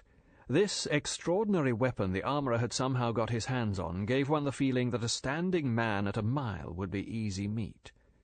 It was mostly a .308 caliber International Experimental Target Rifle built by Winchester to help American marksmen at World Championships, and it had the usual gadgets of super-accurate target weapons, a curled aluminium hand at the back of the butt that extended under the armpit and held the stock firmly into the shoulder, and an adjustable pinion below the rifle's centre of gravity to allow the stock to be nailed into its grooved wooden rest. The armourer had had the usual single-shot bolt action replaced by a 5-shot magazine, and he had assured Bond that if he allowed as little as 2 seconds between shots to steady the weapon, there would be no fade even at 500 yards. For the job that Bond had to do, he guessed that 2 seconds might be a dangerous loss of time if he missed with his first shot. Anyway, M had said that the range would be not more than 300 yards. Bond would cut it down to 1 second. Almost continuous fire. "Ready?" "Yes." "I'll give you a countdown from 5. Now, 5, 4, 3, 2, 1, fire!" The ground shuddered slightly and the air sang as the 5 whirling scraps of cupron nickel spat off into the dusk. The target went down and quickly rose again, decorated with 4 small white discs closely grouped on the bull's-eye. There was no 5th disc, not even a black one to show an inner or an outer. "The last round was low," said the range officer, lowering his night glasses. "Thanks for the contribution. We sift the sand on those butts at the end of every year, never get less than 15 tons of good lead and copper scrap out of them. Good money." Bond had got to his feet. Corporal Menzies from the armourer's section appeared from the pavilion of the gun club and knelt down to dismantle the Winchester and its rest. He looked up at Bond. He said, with a hint of criticism, "You were taking it a bit fast, sir. Last round was bound to jump wide." "I know, Corporal. I wanted to see how fast I could take it. I'm not blaming the weapon. It's a hell of a fine job. Please tell the armourer so from me. Now I'd better get moving. You're finding your own way back to London, aren't you?" "Yes. Good night, sir." The chief range officer handed Bond a record of his shoot, 2 sighting shots and then 10 rounds at each 100 yards up to 500. "Damn good firing with this visibility. You ought to come back next year and have a bash at the Queen's Prize. It's open to all comers nowadays. British Commonwealth, that is." "Thanks. Trouble is, I'm not all that much in England, and thanks for spotting for me." Bond glanced at the distant clock tower. On either side the red danger flag and the red signal drum were coming down to show that firing had ceased. The hands stood at 9:15. "I'd like to buy you a drink, but I've got an appointment in London. Can we hold it over until that Queen's Prize you were talking about?" The range officer nodded noncommittally. He had been looking forward to finding out more about this man, who had appeared out of the blue after a flurry of signals from the Ministry of Defence, and had then proceeded to score well over 90% at all distances. This book is continued on Disc 2. Octopussy, by Ian Fleming, continued. Disc 2. The range officer nodded noncommittally. He had been looking forward to finding out more about this man, who had appeared out of the blue after a flurry of signals from the Ministry of Defence, and had then proceeded to score well over 90% at all distances, and that after the range was closed for the night and visibility was poor to bad. And why had he, who only officiated at the annual July meeting, been ordered to be present? And why had he been told to see that Bond had a 6-inch bullseye at 500, instead of the regulation 15-inch? And why this flummery with the danger flag and signal drum that were only used on ceremonial occasions? To put pressure on the man? To give an edge of urgency to shoot? Bond. Commander James Bond. The NRA would surely have a record of anyone who could shoot like that. He'd remember to give them a call. Funny time to have an appointment in London. Probably a girl. The range officer's undistinguished face assumed a disgruntled expression, sort of fellow who got all the girls he wanted. The two men walked through the handsome facade of Club Row behind the range to Bond's car, which stood opposite the bullet-pitted iron reproduction of Landseer's famous running deer. "Nice-looking job," commented the range officer. "Never seen a body like that on a Continental. Have it made specially?" "Yes. The Mark IVs are anyway really only 2-seaters, and damned little luggage space. So I got Mulliners to make it into a real 2-seater with plenty of trunk space. Selfish car, I'm afraid. Well, good night, and thanks again." The twin exhausts boomed healthily, and the back wheels briefly spat gravel. The chief range officer watched the ruby lights vanish up King's Avenue toward the London road. He turned on his heel and went to find Corporal Menzies on a search for information that was to prove fruitless. The corporal remained as wooden as the big mahogany box he was in the process of loading into a khaki Land Rover without military symbols. The range officer was a major. He tried pulling his rank without success. The Land Rover hammered away in Bond's wake. The major walked moodily off to the offices of the National Rifle Association to try and find out what he wanted in the library under Bond J. James Bond's appointment was not with a girl. It was with a BEA flight to Hanover and Berlin. As he bit off the miles to London Airport, pushing the big car hard so as to have plenty of time for a drink, 3 drinks, before the takeoff, only part of his mind was on the road. The rest was re-examining for the umpteenth time the sequence that was now leading him to an appointment with an airplane, but only an interim appointment. His final rendezvous on one of the next 3 nights in Berlin was with a man. He had to see this man, and he had to be sure to shoot him dead. When, at around 2:30 that afternoon, James Bond had gone in through the double-padded doors and had sat down opposite the turned-away profile on the other side of the big desk, he had sensed trouble. There was no greeting. M's head was sunk into his stiff, turned-down collar in a Churchillian pose of gloomy reflection, and there was a droop of bitterness at the corner of his lips. He swiveled his chair around to face Bond, gave him an appraising glance, as if, Bond thought, to see that his tie was straight and his hair properly brushed, and then began speaking fast, biting off his sentences as if he wanted to be rid of what he was saying, and of Bond, as quickly as possible. "Number 272, he's a good man. You won't have come across him. Simple reason that he's been holed up in Novaya Zemlya since the war. Now he's trying to get out, loaded with stuff. Atomic and rockets. And their plan for a whole new series of tests for 1961. To put the heat on the West, something to do with Berlin. Don't quite get the picture, but the FO says if it's true, it's terrific. Makes nonsense of the Geneva Conference and all this blather about nuclear disarmament the Communist bloc is putting out. He's got as far as East Berlin, but he's got practically the whole of the KGB on his tail, and the East German security forces, of course. He's holed up somewhere in East Berlin, and he got one message over to us, that he'd be coming across between 6 and 7 p.m. on one of the next 3 nights, tomorrow, next day, or next day. He gave the crossing point. Trouble is, the downward curve of M's lips became even more bitter. The courier he used was a double. Station WB bowled him out yesterday, quite by chance. Had a lucky break with one of the KGB codes. The courier'll be flown out for trial, of course, but that won't help. The KGB knows that 272 will be making a run for it. They know when. They know where. They know just as much as we do, and no more. Now, the code we cracked was a one-day-only setting on their machines, but we got the whole of that day's traffic, and that was good enough. They plan to shoot him on the run, at this street crossing between East and West Berlin he gave us in his message. They're mounting quite an operation. Operation Ekstase, they call it. Put their best sniper on the job. All we know about him is that his code name is the Russian for Trigger. Station WB guesses he's the same man they've used before for sniper work, long-range stuff across the frontier. He's going to be guarding this crossing every night, and his job is to get 272.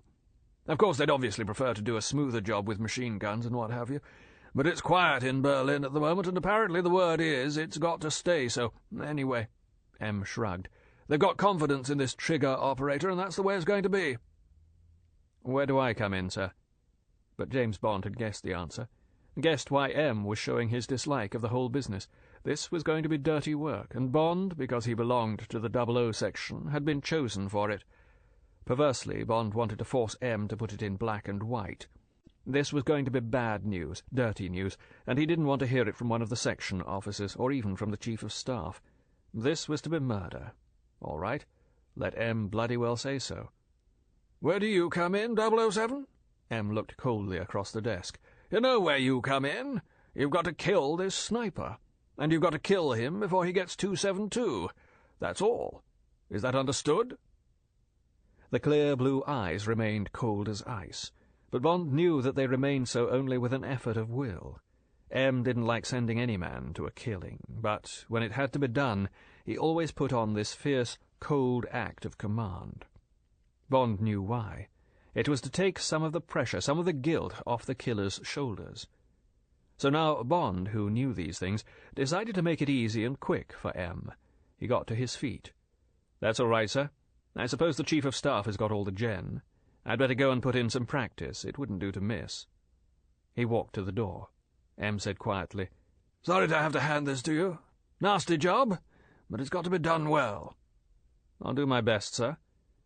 James Bond walked out and closed the door behind him. He didn't like the job, but on the whole he'd rather have it himself than have the responsibility of ordering someone else to go and do it. The Chief of Staff had been only a shade more sympathetic. "Sorry you bought this one, James," he had said, "but Tanqueray was definite that he hadn't got anyone good enough on his station, and this isn't the sort of job you can ask a regular soldier to do. Plenty of top marksmen in the BAOR, but a live target needs another kind of nerve. Anyway, I've been on to Bisley and fixed a shoot for you tonight at 8:15 when the ranges will be closed. Visibility should be about the same as you'll be getting in Berlin around an hour earlier. The armourer's got the gun, a real target job, and he's sending it down with one of his men. You'll find your own way. Then you're booked on a midnight BEA charter flight to Berlin. Take a taxi to this address." He handed Bond a piece of paper. "Go up to the 4th floor, and you'll find Tanqueray's number 2 waiting for you. Then I'm afraid you'll just have to sit it out for the next 3 days. "How about the gun? Am I supposed to take it through the German customs in a golf bag or something?" The Chief of Staff hadn't been amused. "It'll go over in the FO pouch. You'll have it by tomorrow midday." He had reached for a signal pad.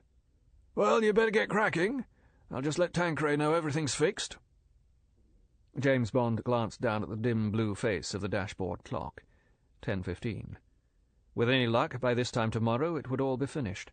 After all, it was the life of this man Trigger against the life of 272. It wasn't exactly murder. Pretty near it, though.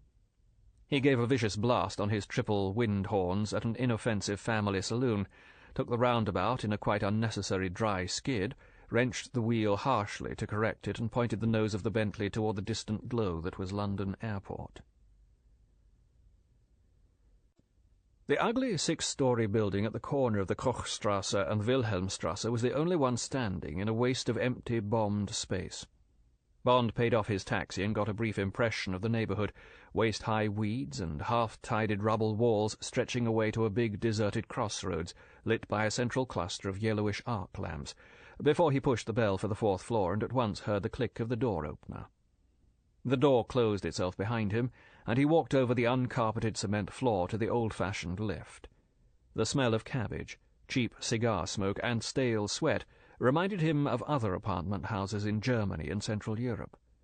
Even the sigh and faint squeal of the slow lift were part of 100 assignments when he had been fired off by M like a projectile at some distant target where a problem waited for his coming, waited to be solved by him. At least this time the reception committee was on his side. This time there was nothing to fear at the top of the stairs. Number 2 of Secret Service Station WB was a lean, tense man in his early 40s. He wore the uniform of his profession, well-cut, well-used, lightweight tweeds and a dark green herringbone, a soft white silk shirt and an old-school tie, in his case Wykamist. At the sight of the tie, and while they exchanged conventional greetings in the small, musty lobby of the apartment, Bond's spirits, already low, sank another degree. He knew the type. Backbone of the civil service, over-crammed and under-loved at Winchester, a good second in PPE at Oxford, the war, staff jobs he would have done meticulously, perhaps an OBE, Allied Control Commission in Germany, where he had been recruited into the I branch. And thence, because he was the ideal staff man and A1 with security, and because he thought he would find life, drama, romance, the things he had never had, into the Secret Service. A sober, careful man had been needed to chaperone Bond on this ugly business. Captain Paul Sender, late of the Welsh Guards, had been the obvious choice. He had bought it. Now, like a good Wykamist, he concealed his distaste for the job beneath careful, trite conversation as he showed Bond the layout of the apartment and the arrangements that had been made for the executioner's preparedness, and, to a modest extent, his comfort. The flat consisted of a large double bedroom, a bathroom, and a kitchen containing tinned food, milk, butter, eggs, bread, and 1 bottle of Dimple Hague. The only odd feature in the bedroom was that one of the double beds was angled up against the curtains covering the single broad window, and was piled high with 3 mattresses below the bedclothes. Captain Sender said, "Care to have a look at the field of fire? Then I can explain what the other side has in mind." Bond was tired. He didn't particularly want to go to sleep with the picture of the battlefield on his mind, but he said, "That'd be fine." Captain Sender switched off the lights. Chinks from the street light at the intersection showed round the curtains. "Don't want to draw the curtains," said Captain Sender. "Unlikely, but they may be on the lookout for a covering party for 272. If you just lie on the bed and get your head under the curtains, I'll brief you about what you'll be looking at. Look to the left." It was a sash window, and the bottom half was open. The mattresses, by design, gave only a little, and James Bond found himself more or less in the firing position he had been in on the Century range. But now he was staring across broken, thickly weeded, bombed ground toward the bright river of the Zimmerstrasse, the border with East Berlin. It looked about 150 yards away. Captain Sender's voice from above him and behind the curtain began reciting. It reminded Bond of a spiritualist séance. "That's bombed ground in front of you, plenty of cover, 130 yards of it up to the frontier, then the frontier, the street, and then a big stretch of more bombed ground on the enemy side. That's why 272 chose this route. It's one of the few places in the town which is broken land, thick weeds, ruined walls, cellars, on both sides of the frontier. 272 will sneak through that mess on the other side and make a dash across the Zimmerstrasse for the mess on our side. Trouble is, he'll have 30 yards of brightly lit frontier to sprint across. That'll be the killing ground, right?" Bond said, "Yes." He said it softly. The scent of the enemy, the need to take care, already had him by the nerves. "To your left, that big new 10-story block is the Haus der Ministerien, the chief brain centre of East Berlin. You can see the lights are still on in most of the windows. Most of those will stay on all night. These chaps work hard, shifts all round the clock. You probably won't need to worry about the lighted ones. This Trigger chap will almost certainly fire from one of the dark windows. You'll see there's a block of 4 together on the corner above the intersection. They've stayed dark last night and tonight. They've got the best field of fire. From here, their range varies from 300 to 310 yards. I've got all the figures and so on when you want them. You needn't worry about much else. That street stays empty during the night, only the motorized patrols about every half an hour. Light armoured car with a couple of motorcycles as escort. Last night, which I suppose is typical, between 6 and 7 when this thing's going to be done, there were a few people that came and went out of that side door. Civil servant types. Before that, nothing out of the ordinary, usual flow of people in and out of a busy government building, except, of all things, a whole damned woman's orchestra. Made a hell of a racket in some concert hall they've got in there. Part of the block is the Ministry of Culture. Otherwise nothing, certainly none of the KGB people we know, or any signs of preparation for a job like this. But there wouldn't be. They're careful chaps, the opposition. Anyway, have a good look. Don't forget it's darker than it will be tomorrow around 6, but you can get the general picture." Bond got the general picture, and it stayed with him long after the other man was asleep and snoring softly with a gentle, regular clicking sound. A Wickhamist snore, Bond reflected irritably. Yes, he had got the picture. The picture of a flicker of movement among the shadowy ruins on the other side of the gleaming river of light, a pause, the wild, zigzagging sprint of a man in the full glare of the arcs, the crash of gunfire, and then either a crumpled, sprawling heap in the middle of the wide street, or the noise of his onward dash through the weeds and rubble of the western sector, sudden death or a home run, the true gauntlet. How much time would Bond have to spot the Russian sniper in one of those dark windows and kill him? 5 seconds? 10? When dawn edged the curtains with gunmetal, Bond capitulated to his fretting mind. It had won. He went softly into the bathroom and surveyed the ranks of medicine bottles that the thoughtful Secret Service had provided to keep its executioner in good shape. He selected the Tuinal, chased down 2 of the ruby and blue depth charges with a glass of water and went back to bed. Then, poleaxed, he slept. He awoke at midday. The flat was empty. Bond drew the curtains to let in the grey Prussian day and, standing well back from the window, gazed out at the drabness of Berlin and listened to the tram noises and to the distant screeching of the U-Bahn as it took the big curve into the Zoo station. He gave a quick, reluctant glance at what he had examined the night before, noted that the weeds among the bomb rubble were much the same as the London ones, campion, dock, and bracken, and then went into the kitchen. There was a note propped against a loaf of bread. "My friend," a Secret Service euphemism that in this context meant sender's chief, "says it's all right for you to go out, but be back by 1700 hours. Your gear," double talk for Bond's rifle, "has arrived, and the Batman will lay it out this p.m. P. Sender." Bond lit the gas cooker and, with a sneer at his profession, burned the message. Then he brewed himself a vast dish of scrambled eggs and bacon, which he heaped on buttered toast and washed down with black coffee, into which he had poured a liberal tot of whisky. Then he bathed and shaved, dressed in the drab, anonymous, Middle European clothes he had brought over for the purpose, looked at his disordered bed, decided to hell with it, and went down in the lift and out of the building. James Bond had always found Berlin a glum, inimical city, varnished on the western side with a brittle veneer of gimcrack polish, rather like the chromium trim on American motor cars. He walked to the Kurfürstendamm and sat in the Café Marquardt, and drank an espresso, and moodily watched the obedient queues of pedestrians waiting for the go sign on the traffic lights, while the shiny stream of cars went through their dangerous quadrille at the busy intersection. It was cold outside, and the sharp wind from the Russian steppes whipped at the girls' skirts and at the waterproofs of the impatient, hurrying men, each with the inevitable briefcase tucked under his arm.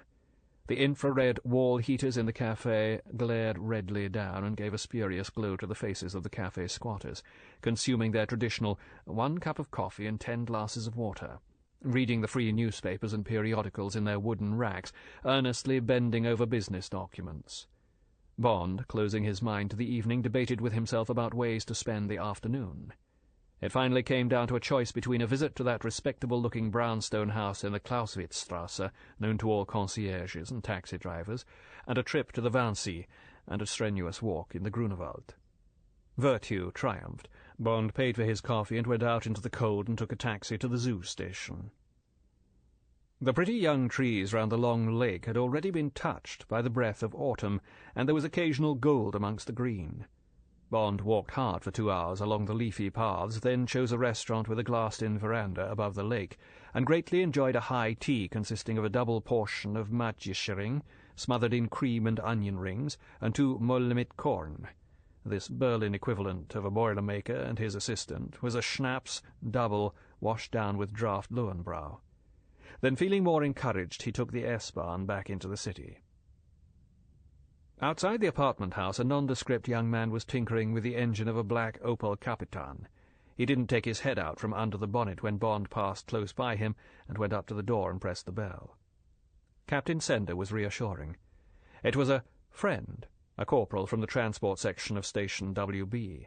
He had fixed up some bad engine trouble on the Opel. Each night from 6 to 7 he would be ready to produce a series of multiple backfires when a signal on a walkie-talkie operated by Sender told him to do so. This would give some kind of cover for the noise of Bond's shooting. Otherwise the neighbourhood might alert the police, and there would be a lot of untidy explaining to be done. Their hideout was in the American sector, and while their American friends had given Station WB clearance for this operation, the friends were naturally anxious that it should be a clean job and without repercussions. Bond was suitably impressed by the car gimmick, as he was by the very workmanlike preparations that had been made for him in the living-room. Here, behind the head of his high bed, giving a perfect firing position, a wood and metal stand had been erected against the broad window-sill, and along it lay the Winchester, the tip of its barrel just denting the curtains. The wood and all the metal parts of the rifle and sniper scope had been painted a dull black, and laid out on the bed like sinister evening clothes was a black velvet hood stitched to a waist-length shirt of the same material. The wood had wide slits for the eyes and mouth. It reminded Bond of old prints of the Spanish Inquisition or of the anonymous operators of the guillotine platform during the French Revolution. There was a similar hood on Captain Sender's bed, and on his section of the window-sill there lay a pair of night glasses and the microphone for the walkie-talkie. Captain Sender, his face worried and tense with nerves, said there was no news at the station, no change in the situation as they knew it. Did Bond want anything to eat, or a cup of tea, perhaps a tranquilizer? There were several kinds in the bathroom. Bond stitched a cheerful, relaxed expression on his face and said no thanks. and gave a light-hearted account of his day while an artery near his solar plexus began thumping gently as tension built up inside him like a watch spring tightening. Finally his small talk petered out, and he lay down on his bed with a German thriller he had bought on his wanderings, while Captain Sender moved fretfully about the flat, looking too often at his watch and chain-smoking Kent filter tips through, he was a careful man, a Dunhill filtered cigarette holder. James Bond's choice of reading matter, prompted by a spectacular jacket of a half-naked girl strapped to a bed, turned out to have been a happy one for the occasion. It was called Verderbt, Verdammt, Verraten. The prefix ver signified that the girl had not only been ruined, damned, and betrayed, but that she had suffered these misfortunes most thoroughly. James Bond temporarily lost himself in the tribulations of the heroine, Gräfin Liesolette Mutzenbacher, and it was with irritation that he heard Captain Sender say that it was 5:30, and time to take up their positions. Bond took off his coat and tie, put 2 sticks of chewing gum in his mouth, and donned the hood. The lights were switched off by Captain Sender, and Bond lay along the bed, got his eye to the eyepiece of the sniper scope, and gently lifted the bottom edge of the curtain back and over his shoulders. Now dusk was approaching, but otherwise the scene, a year later to become famous as Checkpoint Charlie, was like a well-remembered photograph. The wasteland in front of him, the bright river of the frontier road, the further wasteland, and, on the left, the ugly square block of the Haus der Ministerin, with its lit and dark windows. Bond scanned it all slowly, moving the sniper scope with the rifle by means of the precision screws on the wooden base. It was all the same, except that now there was a trickle of personnel leaving and entering the Haus der Ministerin, through the door onto the Wilhelmstrasse. Bond looked long at the 4 dark shadows, dark again tonight, that he agreed with Sender were the enemy's firing points. The curtains were drawn back, and the sash windows were wide open at the bottom. Bond's scope could not penetrate into the rooms, but there was no sign of movement within the 4 oblong, black, gaping mouths. Now there was extra traffic in the street below the windows. The woman's orchestra came trooping down the pavement toward the entrance, 20 laughing, talking girls carrying their instruments, violin and wind instrument cases, satchels with their scores, and 4 of them with the drums. A gay, happy little crocodile. Bond was reflecting that some people still seemed to find life fun in the Soviet sector, when his glasses picked out and stayed on the girl carrying the cello. Bond's masticating jaws stopped still, and then reflectively went on with their chewing, as he twisted the screw to depress the sniper scope and keep her in its center. The girl was taller than the others, and her long, straight, fair hair falling to her shoulders shone like molten gold under the arcs at the intersection. She was hurrying along in a charming, excited way, carrying the cello case as if it were no heavier than a violin. Everything was flying. The skirt of her coat, her feet, her hair. She was vivid with movement and life, and, it seemed, with gaiety and happiness, as she chattered to the 2 girls who flanked her and laughed back at what she was saying. As she turned in at the entrance amidst her troop, the arcs momentarily caught a beautiful, pale profile, and then she was gone. And it seemed to Bond that with her disappearance a stab of grief lanced into his heart. How odd! How very odd! This had not happened to him since he was young. And now this single girl, seen only indistinctly and far away, had caused him to suffer this sharp pang of longing, this thrill of animal magnetism. Morosely Bond glanced down at the luminous dial of his watch. 5:50, only 10 minutes to go. No transport arriving at the entrance. None of those anonymous black Zik saloons he had half expected. He closed as much of his mind as he could to the girl and sharpened his wits. Get on, damn you. Get back to your job. From somewhere inside the Haus der Ministerin there came the familiar sounds of an orchestra tuning up, the strings tuning their instruments to single notes on the piano, the sharp blare of individual woodwinds. Then a pause, and then the collective crash of melody as the whole orchestra threw itself competently, so far as Bond could judge, into the opening bars of what even to James Bond was vaguely familiar. "Mussorgsky's overture to Boris Godunov," said Captain Sender succinctly. "Anyway, 6 o'clock coming up." And then, urgently, "Hey, right-hand bottom of the 4 windows. Watch out." Bond depressed the sniper scope. Yes, there was movement inside the black cave. Now from the interior a thick black object, a weapon, had slid out. It moved firmly, minutely, swivelling down and sideways so as to cover the stretch of the Zimmerstrasse between the two wastelands of rubble. Then the unseen operator in the room behind seemed satisfied, and the weapon remained still, fixed obviously to such a stand as Bond had beneath his rifle. "What is it? What sort of gun?" Captain Sender's voice was more breathless than it should have been. "Take it easy, damn it," thought Bond. "It's me who's supposed to have the nerves." He strained his eyes, taking in the squat flash illuminator at the muzzle, the telescopic sight, and the thick downward chunk of magazine. Yes, that would be it. Absolutely for sure. And the best they had. "Kalashnikov," he said curtly. "Submachine gun, gas-operated. 30 rounds in 7.62 mm. Favorite with the KGB. They're going to do a saturation job after all. Perfect for range. We'll have to get him pretty quick, or 272 will end up not just dead, but strawberry jam. You keep an eye out for any movement over there in the rubble. I'll have to stay married to that window and the gun. He'll have to show himself to fire. Other chaps are probably spotting behind him, perhaps from all 4 windows. Much the sort of setup we expected. But I didn't think they'd use a weapon that's going to make all the racket this one will. Should have known they would. A running man will be hard to get in this light with a single-shot job." Bond fiddled minutely with the traversing and elevating screws at his fingertips, and got the fine lines of the scope exactly intersected, just behind where the butt of the enemy gun merged into the blackness behind. Get the chest. Don't bother about the head. Inside the hood, Bond's face began to sweat, and his eye socket was slippery against the rubber of the eyepiece. That didn't matter. It was only his hands, his trigger finger, that must stay bone dry. As the minutes ticked by, he frequently blinked his eyes to rest them, shifted his limbs to keep them supple, listened to the music to relax his mind. The minutes slouched on leaden feet. How old would she be? Early 20s? Say 23? With that poise and insouciance, the hint of authority in her long, easy stride, she would come of good racy stock. One of the old Prussian families, probably, or from similar remnants in Poland or even Russia. Why in hell did she have to choose the cello?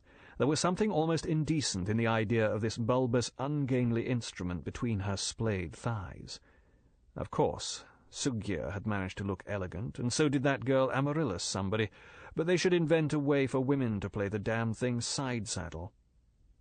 From his side, Captain Sender said, 7 o'clock. Nothing stirred on the other side. Bit of movement on our side. Near a cellar, close to the frontier. That'll be our reception committee, 2 good men from the station. Better stay with it until they close down. Let me know when they take that gun in. All right. It was 7:30 when the KGB submachine gun was gently drawn back into the black interior. One by one the bottom sashes of the 4 windows were closed. The cold-hearted game was over for the night. 272 was still holed up. 2 more nights to go. Bond softly drew the curtain over his shoulders and across the muzzle of the Winchester. He got up, pulled off his cowl, and went into the bathroom, where he stripped and had a shower. Then he had 2 large whiskies on the rocks in quick succession, while he waited, his ears pricked, for the now muffled sound of the orchestra to stop. At 8 o'clock it did, with the expert comment from Sender, "Borodin's Prince Igor, choral dance number 17, I think," who had been getting off his report in garbled language to the head of station. "Just going to have another look. I've rather taken to that tall blonde with the cello," Bond said to Sender. "Didn't notice her," said Sender, uninterested. He went into the kitchen. Tea, guessed Bond. Or perhaps Horlicks. Bond donned his cowl, went back to his firing position, and depressed the sniper scope to the doorway of the Haus der Ministerin. Yes, there they went, not so gay and laughing now. Tired, perhaps. And now here she came, less lively, but still with that beautiful, careless stride. Bond watched the blown golden hair and the fawn raincoat until it had vanished into the indigo dusk up the Wilhelmstrasse. Where did she live? In some miserable flaked room in the suburbs? Or in one of the privileged apartments in the hideous lavatory-tiled Stalinallee? Bond drew himself back. Somewhere within easy reach that girl lived. Was she married? Did she have a lover? Anyway, to hell with it. She was not for him. The next day, and the next night watch, were duplicates with small variations of the first. James Bond had his 2 more brief rendezvous by sniper-scope with the girl, and the rest was a killing of time and a tightening of the tension that, by the time the third and final day came, was like a fog in the small room. James Bond crammed the third day with an almost lunatic program of museums, art galleries, the zoo, and a film, hardly perceiving anything he looked at, his mind's eye divided between the girl and those 4 black squares, and the black tube and the unknown man behind it, the man he was now certainly going to kill tonight. Back punctually at 5 in the apartment, Bond narrowly averted a row with Captain Sender because that evening Bond took a stiff drink of the whisky before he donned the hideous cowl that now stank of his sweat. Captain Sender had tried to prevent him, and when he failed had threatened to call up head of station and report Bond for breaking training. "Look, my friend," said Bond wearily, "I've got to commit a murder tonight. Not you, me. So be a good chap and stuff it, would you? You can tell Tanqueray anything you like when it's over. Think I like this job? Having a 00 number and so on? I'd be quite happy for you to get me sacked from the 00 section. Then I could settle down and make a snug nest of papers as an ordinary staffer, right?" Bond drank down his whisky, reached for his thriller, now arriving at an appalling climax, and threw himself on the bed. Captain Sender, icily silent, went off into the kitchen to brew, from the sounds, his inevitable cuppa. Bond felt the whisky beginning to melt the coiled nerves in his stomach. "Now then, Liselotte, how in hell are you going to get out of this fix?" It was exactly 6:05 when Sender, at his post, began talking excitedly. "Bond, there's something moving way back over there." Now he stopped. "Wait, no, he's on the move again, keeping low. There's a bit of broken wall there. He'll be out of sight of the opposition. But thick weeds, yards of them ahead of him. Christ, he's coming through the weeds. And they're moving. Hope to God they think it's only the wind. Now he's through and gone to ground. Any reaction?" "No," said Bond tensely. "Keep on telling me. How far to the frontier?" "He's only got about 50 yards to go." Captain Sender's voice was harsh with excitement. "Broken stuff, but some of it's open. Then a solid chunk of wall right up against the pavement. He'll have to get over it. They can't fail to spot him then. Now he's made 10 yards and another 10. Got him clearly then. Blackened his face and hands. Get ready. Any moment now he'll make the last sprint." James Bond felt the sweat pouring down his face and neck. He took a chance and quickly wiped his hands down his sides and then got them back to the rifle, his finger inside the guard, just lying along the curved trigger. "There's something moving in the room behind the gun. They must have spotted him. Get that opal working." Bond heard the code word go into the microphone, heard the opal in the street below start up, felt his pulse quicken as the engine leapt into life, and a series of ear-splitting cracks came from the exhaust. The movement in the black cave was now definite. A black arm with a black glove had reached out and under the stock. "Now!" called out Captain Sender. "Now! He's run for the wall! He's up it! Just going to jump!" And then, in the sniper scope, Bond saw the head of Trigger, the purity of the profile, the golden bell of hair, all laid out along the stock of the Kalashnikov. She was dead, a sitting duck. Bond's fingers flashed down to the screws, inched them round, and as yellow flame fluttered at the snout of the submachine gun, squeezed the trigger. The bullet, dead on at 310 yards, must have hit where the stock ended up the barrel, must have got her in the left hand, but the effect was to tear the gun off its mountings, smash it against the side of the window frame, and then hurl it out of the window. It turned several times on its way down and crashed into the middle of the street. "He's over!" shouted Captain Sender. "He's over! He's done it! My God, he's done it!" "Get down," said Bond sharply, and threw himself sideways off the bed as the big eye of a searchlight in one of the black windows blazed on, swerving up the street toward their block and their room. Then gunfire crashed, and the bullets howled into their window, ripping the curtains, smashing the woodwork, thudding into the walls. Behind the roar and zing of the bullets, Bond heard the opal race off down the street, and behind that again the fragmentary whisper of the orchestra.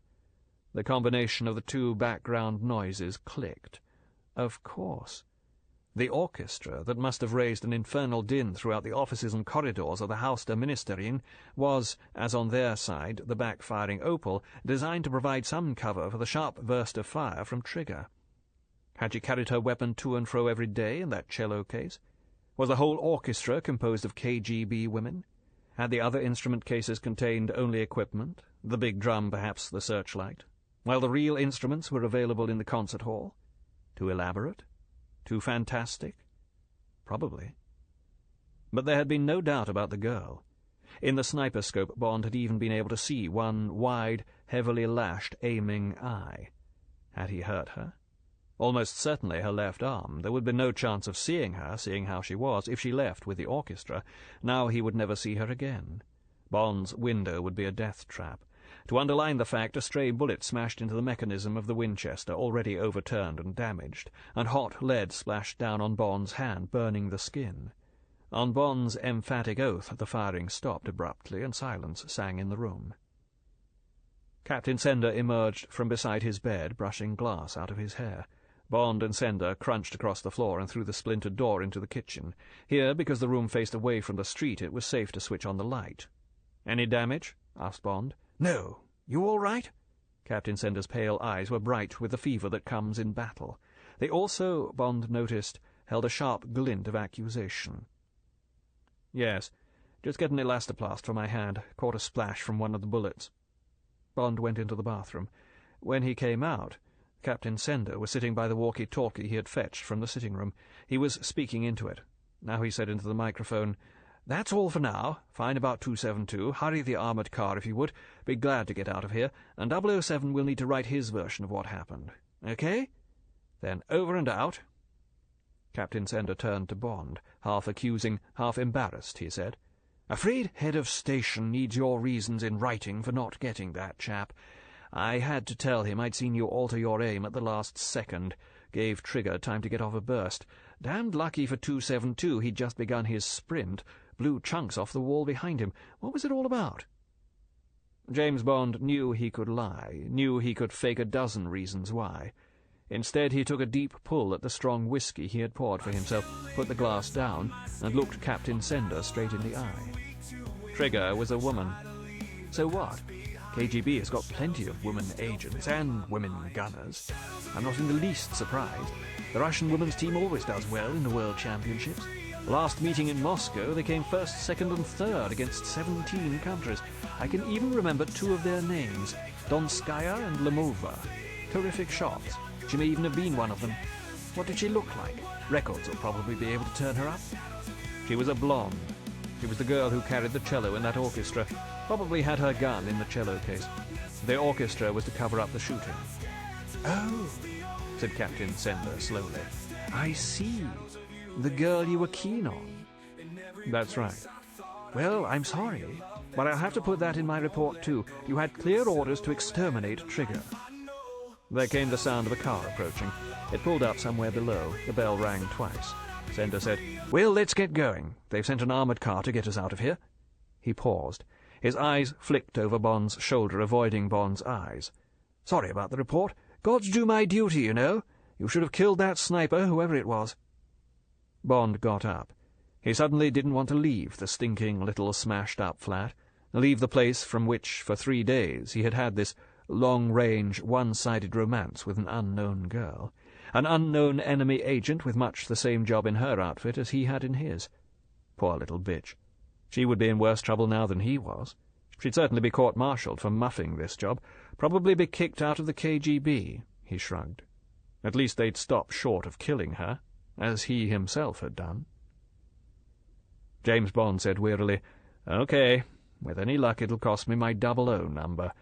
But tell head of station not to worry, the girl won't do any more sniping. Probably lost her left hand. Certainly broke her nerve for that kind of work. Scared the living daylights out of her. In my book, that was enough. Let's go."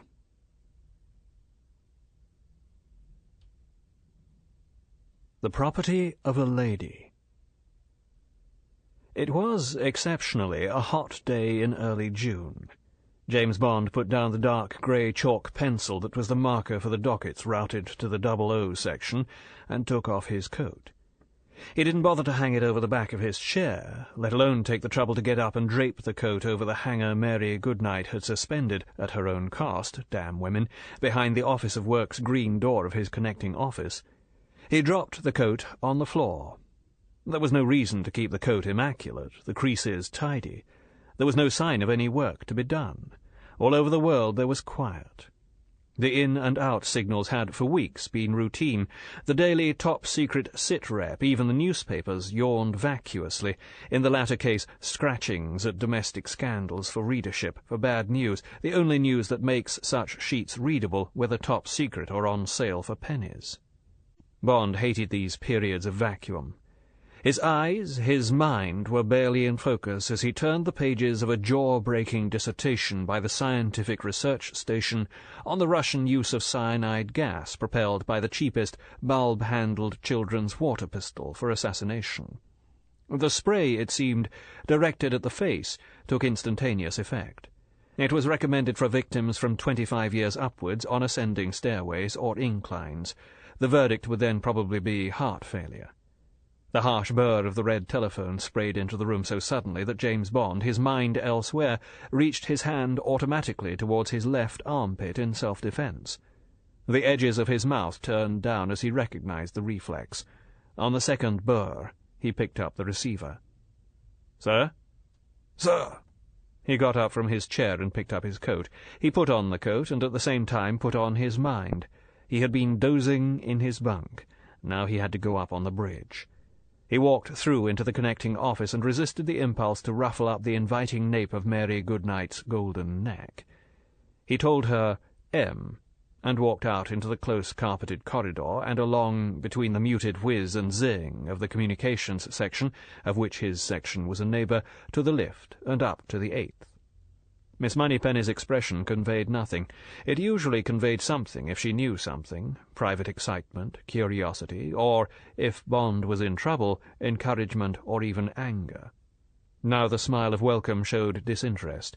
Bond registered that this was going to be some kind of a routine job, a bore, and he adjusted his entrance through that fateful door accordingly. There was a visitor, a stranger. He sat on M's left.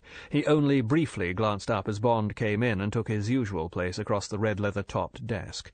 M said stiffly, "Dr. Fanshawe, I don't think you've met Commander Bond of my research department." Bond was used to these euphemisms. He got up and held out his hand. Dr. Fanshawe rose, briefly touched Bond's hand, and sat quickly down as if he had touched paws with a Gila monster. If he looked at Bond, inspected him and took him in as anything more than an anatomical silhouette, Bond thought that Dr. Fanshawe's eyes must be fitted with 1,000th of a second shutter. So this was obviously some kind of an expert, a man whose interests lay in facts, things, theories, not in human beings. Bond wished that M had given him some kind of a brief, hadn't got this puckish, rather childishly malign desire to surprise, to spring the jack-in-a-box on his staff. But Bond, remembering his own boredom of 10 minutes ago and putting himself in M's place, had the intuition to realize that M himself might have been subject to the same June heat, the same oppressive vacuum in his duties, and, faced by the unexpected relief of an emergency, a small one perhaps, had decided to extract the maximum effect, the maximum drama out of it to relieve his own tedium. The stranger was middle-aged, rosy, well-fed, and clothed rather foppishly in the neo-Edwardian fashion, turned-up cuffs to his dark blue 4-button coat, a pearl pin in a heavy silk cravat, spotless wing collar, cufflinks formed of what appeared to be antique coins, pince-nez on a thick black ribbon. Bond summed him up as something literary, a critic perhaps, a bachelor, possibly with homosexual tendencies. M said, "Dr. Fanshawe is a noted authority on antique jewellery. He is also, though this is confidential, adviser to H.M. Customs and to the C.I.D. on such things. He has in fact been referred to me by our friends at MI5. It is in connection with our Miss Freudenstein." Bond raised his eyebrows. Maria Freudenstein was a secret agent working for the Soviet KGB in the heart of the Secret Service. She was in the communications department, but in a watertight compartment of it that had been created especially for her, and her duties were confined to operating the purple cipher, a cipher which had also been created especially for her. 6 times a day she was responsible for encoding and dispatching lengthy sit-reps in this cipher to the CIA in Washington. These messages were the output of Section 100, which was responsible for running double agents. They were an ingenious mixture of true fact, harmless disclosures, and an occasional nugget of the grossest misinformation. Maria Freudenstein, who had been known to be a Soviet agent when she was taken into the service, had been allowed to steal the key to the Purple cipher with the intention that the Russians should have complete access to these sit-reps, be able to intercept and decipher them, and thus, when appropriate, be fed false information. It was a highly secret operation which needed to be handled with extreme delicacy, but it had now been running smoothly for 3 years, and if Maria Freudenstein also picked up a certain amount of canteen gossip at headquarters, that was a necessary risk, and she was not attractive enough to form liaisons which could be a security risk. M. turned to Dr. Fanshawe. "Perhaps, Doctor, you would care to tell Commander Bond what it is all about?" "Certainly, certainly." Dr. Fanshawe looked quickly at Bond and then away again. He addressed his boots. "You see, it's like this, Commander. You've heard of a man called Fabergé, no doubt? Famous Russian jeweller?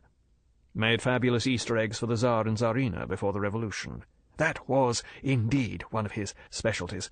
He made many other exquisite pieces of what we may broadly describe as objects of vertu.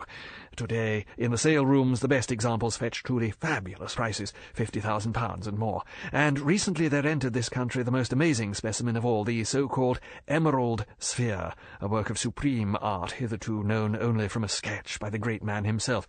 This treasure arrived by registered post from Paris, and it was addressed to this woman of whom you know, Miss Maria Freudenstein."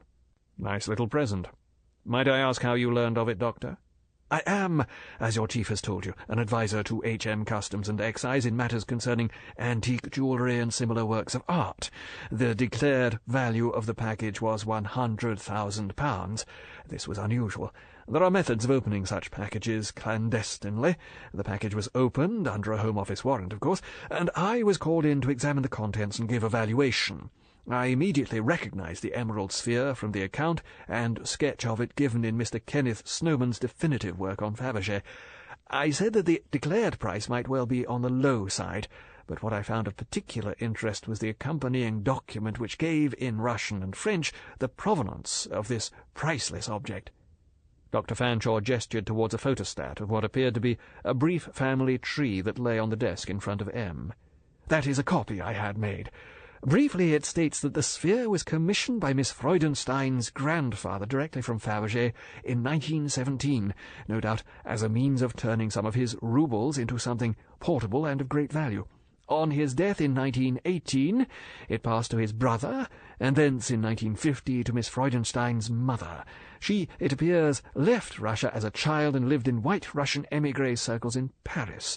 She never married, but gave birth to this girl Maria illegitimately.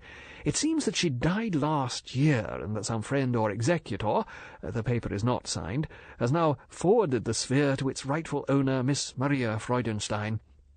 I had no reason to question this girl, although, as you can imagine, my interest was most lively, until last month Sotheby's announced that they would auction the piece described as the property of a lady in a week from today. On behalf of the British Museum and other interested parties, I then made discreet inquiries and met the lady, who, with perfect composure, confirmed the rather unlikely story contained in the provenance. It was then that I learned that she worked for the Ministry of Defence, and it crossed my rather suspicious mind that it was, to say the least of it, odd that a junior clerk, engaged presumably on sensitive duties, should suddenly receive a gift to the value of £100,000 or more from abroad. I spoke to a senior official in MI5 with whom I have some contact through my work for H.M. Customs, and I was in due course referred to this, department. Dr. Fanshawe spread his hands and gave Bond a brief glance. "And that, Commander, is all I have to tell you." M. broke in. "Thank you, Doctor. Just one or two final questions, and I won't detain you any further. You have examined this emerald ball thing, and you pronounce it genuine?" Dr. Fanshawe ceased gazing at his boots. He looked up and spoke to a point somewhere above M.'s left shoulder. "Certainly. So does Mr. Snowman of Vartsky's, the greatest Fabergé experts and dealers in the world. It is undoubtedly the missing masterpiece of which hitherto Carl Fabergé's sketch was the only record." "What about the provenance? What do the experts say about that?" "It stands up adequately. The greatest Fabergé pieces were nearly always privately commissioned. Miss Freudenstein says that her grandfather was a vastly rich man before the Revolution, a porcelain manufacturer. 99% of all Fabergé's output has found its way abroad. There are only a few pieces left in the Kremlin, described simply as pre-revolutionary examples of Russian jewellery. The official Soviet view has always been that they are merely capitalist baubles. Officially they despise them, as they officially despise their superb collection of French Impressionists. So the Soviet still retains some examples of the work of this man Fabergé. Is it possible that this emerald affair could have lain secreted somewhere in the Kremlin through all these years? Certainly. The Kremlin treasure is vast. No one knows what they keep hidden. They have only recently put on display what they have wanted to put on display. M. drew on his pipe. His eyes through the smoke were bland, scarcely interested. So that, in theory, there is no reason why this emerald ball should not have been unearthed from the Kremlin, furnished with a faked history to establish ownership, and transferred abroad as a reward to some friend of Russia for services rendered. Not at all. It would be an ingenious method of greatly rewarding the beneficiary without the danger of paying large sums into his or her bank account. But the final monetary reward would, of course, depend on the amount realized by the sale of the object. The auction price, for instance. Exactly. And what do you expect this object to fetch at Sotheby's? Impossible to say.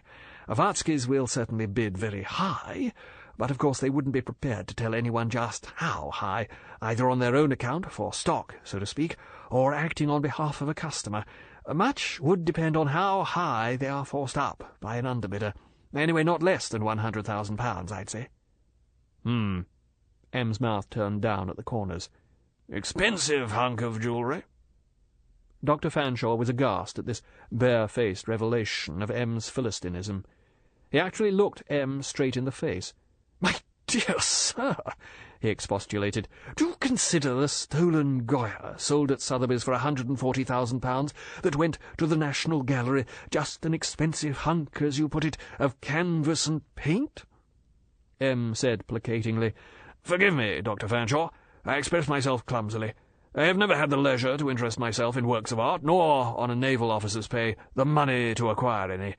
I was just registering my dismay at the runaway prices being fetched at auction these days." "You are entitled to your views, sir," said Dr. Fanshawe stuffily.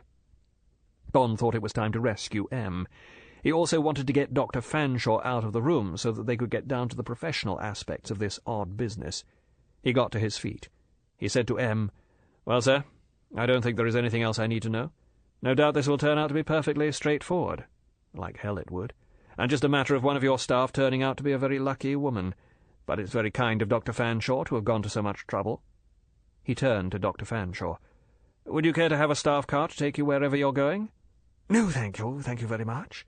It will be pleasant to walk across the park."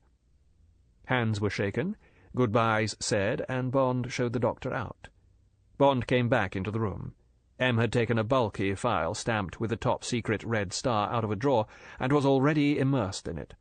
Bond took his seat again and waited. The room was silent, save for the riffling of paper. This also stopped as M extracted a foolscap sheet of blue cardboard used for confidential staff records, and carefully read through the forest of close type on both sides. Finally he slipped it back in the file and looked up. "Yes," he said, and the blue eyes were bright with interest. "It fits all right. The girl was born in Paris in 1935. Mother very active in the resistance during the war. Helped run the Tulip escape route and got away with it.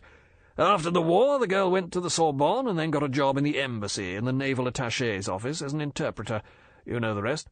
She was compromised, some unattractive sexual business, by some of her mother's old resistance friends who by then were working for the NKVD, and from then on she has been working under control.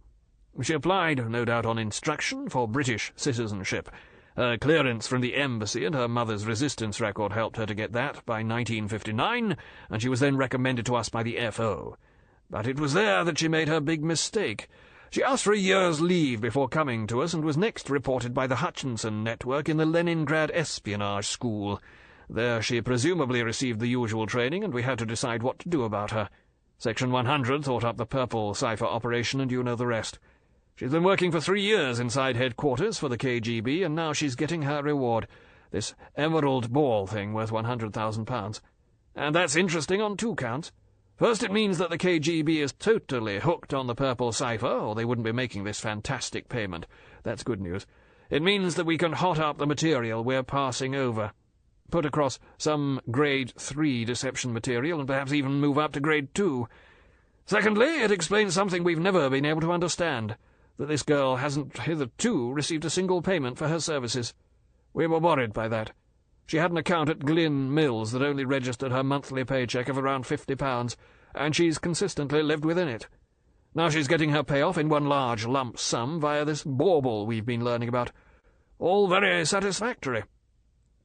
M reached for the ashtray made out of a 12-inch shell base and rapped out his pipe with the air of a man who has done a good afternoon's work. Bond shifted in his chair. He badly needed a cigarette, but he wouldn't have dreamed of lighting one. He wanted one to help him focus his thoughts. He felt that there were some ragged edges to this problem, one particularly. He said mildly, "Have we ever caught up with her local control, sir? How does she get her instructions?" "Doesn't need to," said M impatiently, busying himself with his pipe. "Once she got hold of the purple cipher, all she needed to do was hold down her job. Damn it, man, she's pouring the stuff into their lap 6 times a day. What sort of instructions would they need to give her? I doubt if the KGB men in London even know of her existence. Perhaps the resident director does, but as you know, we don't even know who he is. Give my eyes to find out." Bond suddenly had a flash of intuition. It was as if a camera had started grinding in his skull, grinding out a length of clear film.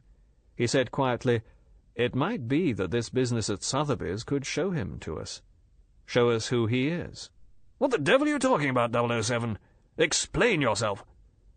"Well, sir," Bond's voice was calm with certainty, "you remember what this Dr. Fanshawe said about an underbidder, someone to make these Votsky merchants go to their very top price? If the Russians don't seem to know or care very much about Fabergé, as Dr. Fanshawe says, they may have no very clear idea what this thing's really worth. The KGB wouldn't be likely to know about such things anyway. They may imagine it's only worth its break-up value, say £10,000 or £20,000 for the emerald. That sort of sum would make more sense than the small fortune the girl's going to get if Dr. Fanshawe's right. Well, if the resident director is the only man who knows about this girl, he will be the only man who knows she's been paid, so he'll be the underbidder. He'll be sent to Sotheby's and told to push the sale through the roof. I'm certain of it. So we'll be able to identify him, and we'll have enough on him to have him sent home. He just won't know what's hit him. Nor will the KGB. If I can go to the sale and bowl him out, and we've got the place covered with cameras and the auction records, we can get the FO to declare him persona non grata inside a week. And resident directors don't grow on trees. It may be months before the KGB can appoint a replacement." This book is continued on Disc 3. Octopussy by Ian Fleming continued. Disc 3. If I can go to the sale and bowl him out, and we've got the place covered with cameras and the auction records, we can get the FO to declare him persona non grata inside a week. And resident directors don't grow on trees. It may be months before the KGB can appoint a replacement. M said thoughtfully, "Perhaps you've got something there." He swiveled his chair round and gazed out of the big window towards the jagged skyline of London. Finally he said over his shoulder, "All right, 007. Go and see the Chief of Staff and set the machinery up. I'll square things with 5. It's their territory, but it's our bird. There won't be any trouble.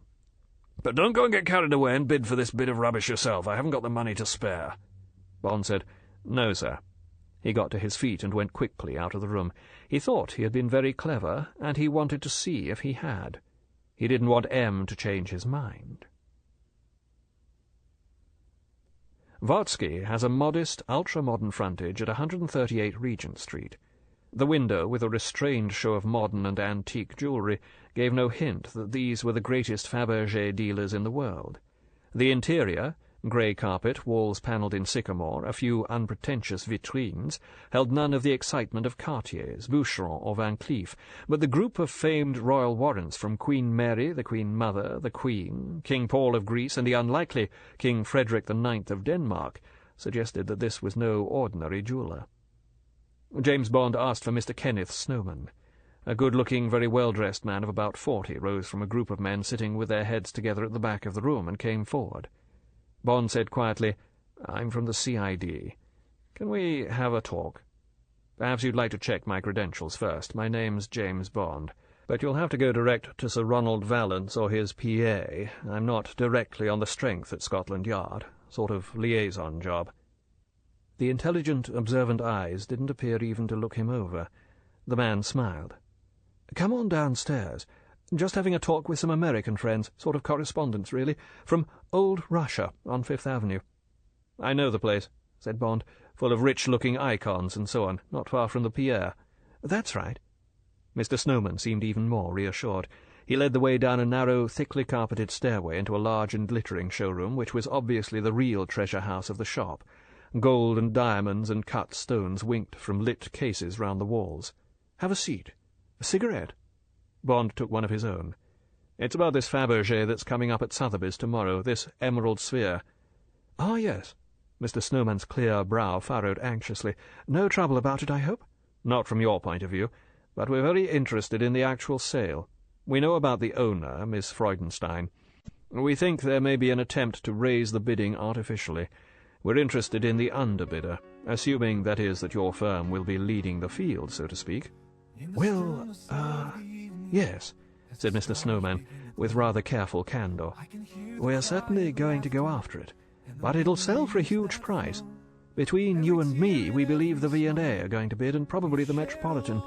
But is it some crook you're after? If so, you needn't worry. This is out of their class." Bond said, "No, we're not looking for a crook." He wondered how far to go with this man. Because people are very careful with the secrets of their own business doesn't mean that they'll be careful with the secrets of yours. Bond picked up a wood and ivory plaque that lay on the table. It said, it is naught, saith the buyer, but when he is gone his way, he boasteth." Proverbs 20:14. Bond was amused. He said so. "You can read the whole history of the bazaar, of the dealer and the customer behind that quotation," he said. He looked Mr. Snowman straight in the eyes. "I need that sort of nose, that sort of intuition in this case. Will you give me a hand?" "Certainly, if you'll tell me how I can help." He waved a hand. "If it's secrets you're worried about, please don't worry. Jewellers are used to them. Scotland Yard will probably give my firm a clean bill in that respect. Heaven knows we've had enough to do with them over the years." "And if I told you that I'm from the Ministry of Defence?" "Same thing," said Mr. Snowman. "You can naturally rely absolutely on my discretion." Bond made up his mind. "All right. Well, all this comes under the Official Secrets Act, of course. We suspect that the underbidder, presumably to you, will be a Soviet agent. My job is to establish his identity. Can't tell you any more, I'm afraid. And you don't actually need to know any more. All I want is to go with you to Sotheby's tomorrow night and for you to help me spot the man. No medals, I'm afraid, but we'd be extremely grateful." Mr. Kenneth Snowman's eyes glinted with enthusiasm. "Of course. Delighted to help in any way. But—" he looked doubtful. "You know, it's not necessarily going to be all that easy. Peter Wilson, the head of Sotheby's, who'll be taking the sale, would be the only person who could tell us for sure. That is, if the bidder wants to stay secret. There are dozens of ways of bidding without making any movement at all, but if the bidder fixes his method, his code, so to speak, with Peter Wilson before the sale, Peter wouldn't think of letting anyone in on the code. It would give the bidder's game away to reveal his limit, and that's a close secret, as you can imagine, in the rooms. And 1,000 times not if you come with me. I shall probably be setting the pace. I already know how far I'm going to go, for a client, by the way, but it would make my job vastly easier if I could tell how far the underbidder's going to go. As it is, what you've told me has been a great help. I shall warn my man to put his sights even higher. If this chap of yours has got a strong nerve, he may push me very hard indeed, and there will be others in the field, of course. It sounds as if this is going to be quite a night. They're putting it on television and asking all the millionaires and dukes and duchesses for the sort of gala performance Sotheby's do rather well. Wonderful publicity, of course. By Jove, if they knew there was cloak-and-dagger stuff mixed up with the sale, there'd be a riot. Now then, is there anything else to go into? Just spot this man and that's all?" "That's all. How much do you think this thing will go for?" Mr. Snowman tapped his teeth with a gold pencil. "Well, now, you see, that's where I have to keep quiet. I know how high I'm going to go, but that's my client's secret." He paused and looked thoughtful. "Let's say that if it goes for less than £100,000, we'll be surprised." "I see," said Bond. "Now then, how do I get into the sale?" Mr. Snowman produced an elegant alligator-skin note-case and extracted 2 engraved bits of pasteboard. He handed one over. "That's my wife's. I'll get her one somewhere else in the rooms. B5, well placed in the centre front. I'm B6. Bond took the ticket. It said, "Sotheby and Company. Sale of a casket of magnificent jewels and a unique object of vertu by Carl Fabergé, the property of a lady. Admit one to the main sale room. Tuesday, the 20th of June, at 9:30 p.m. precisely. Entrance in St. George Street." "It's not the old Georgian entrance in Bond Street," commented Mr. Snowman. "They have an awning and red carpet out from their back door now that Bond Street's one way. Now," he got up from his chair, "would you care to see some Fabergé? We've got some pieces here my father brought from the Kremlin around 1927. It'll give you some idea what all the fuss is about, though, of course, the emerald sphere's incomparably finer than anything I can show you by Fabergé, apart from the imperial Easter eggs." Later, dazzled by the diamonds, the multi-coloured gold, the silken sheen of translucent enamels, James Bond walked up and out of the Aladdin's Cave under Regent Street, and went off to spend the rest of the day in drab offices around Whitehall, planning drearily minute arrangements for the identification and photographing of a man in a crowded room who did not yet possess a face or an identity, but who was certainly the top Soviet spy in London. Through the next day, Bond's excitement mounted. He found an excuse to go into the communications section and wander into the little room where Miss Maria Freudenstein and 2 assistants were working the cipher machines that handled the purple cipher dispatches. He picked up the En Clair file. He had freedom of access to most material at headquarters, and ran his eye down the carefully edited paragraphs that, in half an hour or so, would be spiked unread by some junior CIA clerk in Washington, and in Moscow be handed with reverence to a top-ranking officer of the KGB.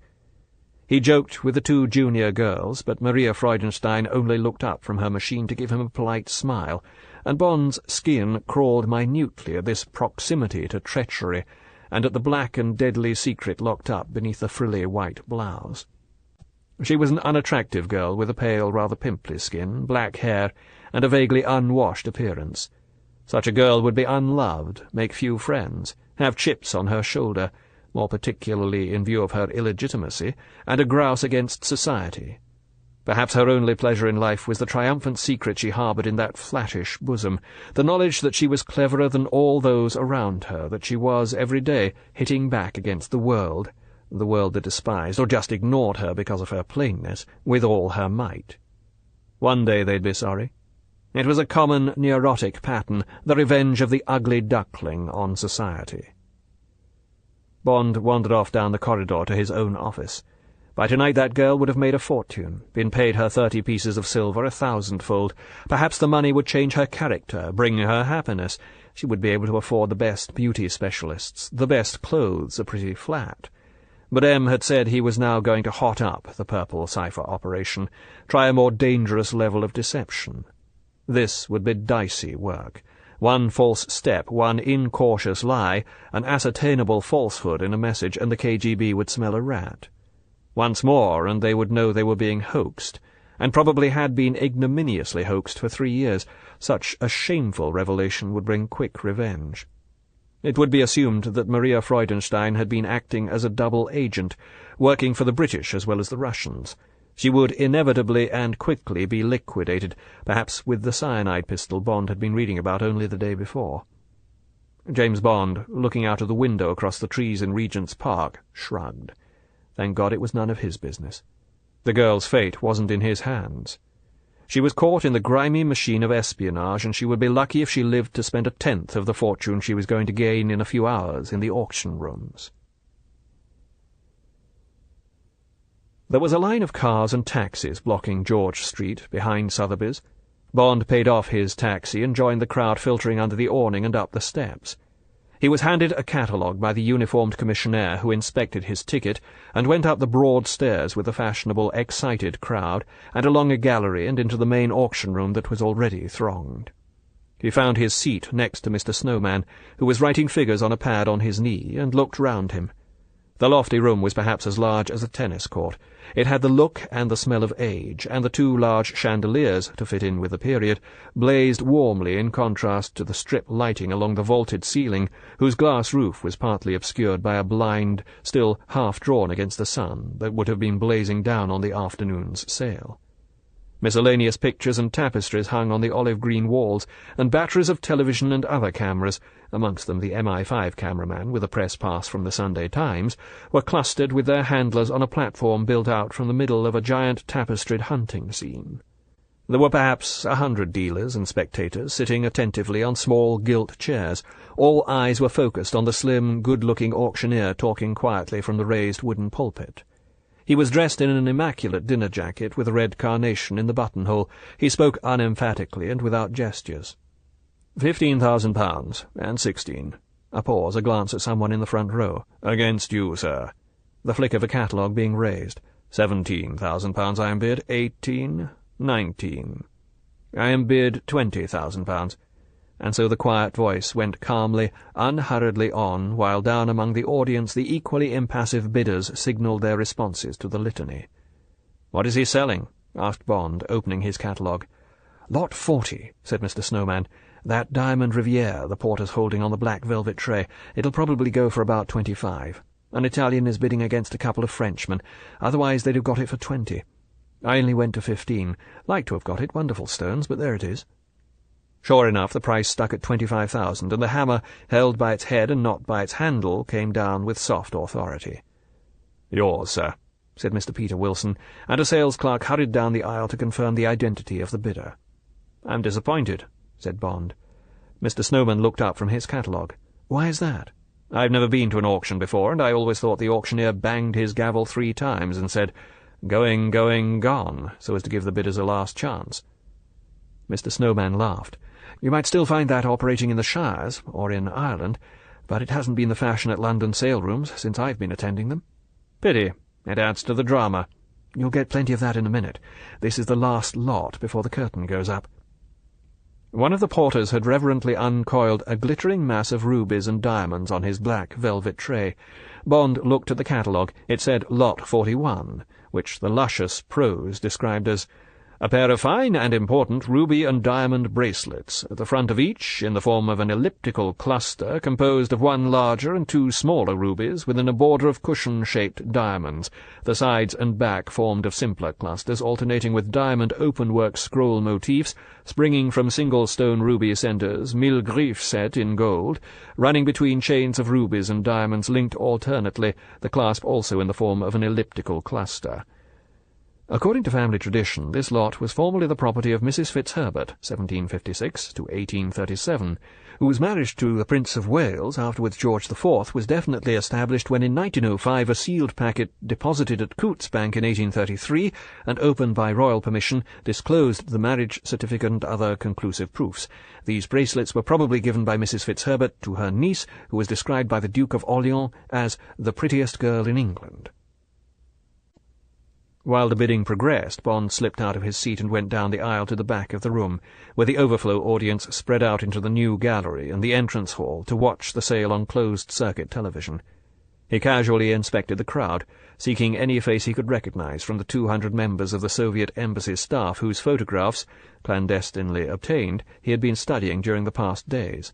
But amidst an audience that defied classification, a mixture of dealers, amateur collectors, and what could be broadly classified as rich pleasure-seekers, was not a feature, let alone a face, that he could recognize, except from the gossip columns. 1 or 2 sallow faces might have been Russian, but equally they might have belonged to half a dozen European races. There was a scattering of dark glasses, but dark glasses are no longer a disguise. Bond went back to his seat. Presumably the man would have to divulge himself when the bidding began. 14,000 I am bid, and 15. 15,000. The hammer came down. Yours, sir. There was a hum of excitement and a fluttering of catalogues. Mr. Snowman wiped his forehead with a white silk handkerchief. He turned to Bond. "Now, I'm afraid you are more or less on your own. I've got to pay attention to the bidding, and anyway, for some unknown reason, it's considered bad form to look over one's shoulder to see who's bidding against you. If you're in the trade, that's to say, so I'll only be able to spot him if he's somewhere up front here, and I'm afraid that's unlikely. Pretty well all dealers, but you can stare around as much as you like. What you've got to do is to watch Peter Wilson's eyes and then try and see who he's looking at, or who's looking at him. If you can spot the man, which may be quite difficult, note any movement he makes, even the very smallest. Whatever the man does, scratching his head, pulling at the lobe of his ear, or whatever, will be a code he's arranged with Peter Wilson. I'm afraid he won't do anything obvious like raising his catalogue. Do you get me? And don't forget that he may make absolutely no movement at all until right at the end, when he's pushed me as far as he thinks I'll go. Then he'll want to sign off. Mark you," Mr. Snowman smiled, "when we get to the last lap I'll put plenty of heat on him and try and make him show his hand. That's assuming, of course, that we are the only two bidders left in." He looked enigmatic. "And I think you can take it that we shall be." From the man's certainty, James Bond felt pretty sure that Mr. Snowman had been given instructions to get the Emerald Sphere at any cost. A sudden hush fell as a tall pedestal draped in black velvet was brought in with ceremony and positioned in front of the auctioneer's rostrum. Then a handsome oval case of what looked like white velvet was placed on top of the pedestal, and with reverence an elderly porter in grey uniform with wine-red sleeves, collar and back belt, unlocked it and lifted out Lot 42, placed it on the black velvet and removed the case. The cricket ball of polished emerald on its exquisite base glowed with a supernatural green fire, and the jewels on its surface and on the opalescent meridian winked their various colours. There was a gasp of admiration from the audience, and even the clerks and experts behind the rostrum, and sitting at the tall counting-house desk beside the auctioneer, accustomed to the crown jewels of Europe parading before their eyes, leaned forward to get a better look. James Bond turned to his catalogue. There it was, in heavy type and in prose as stickily luscious as a butterscotch sundae. The Terrestrial Globe, designed in 1917 by Carl Fabergé for a Russian gentleman, and now the property of his granddaughter. 42. A very important Fabergé terrestrial globe.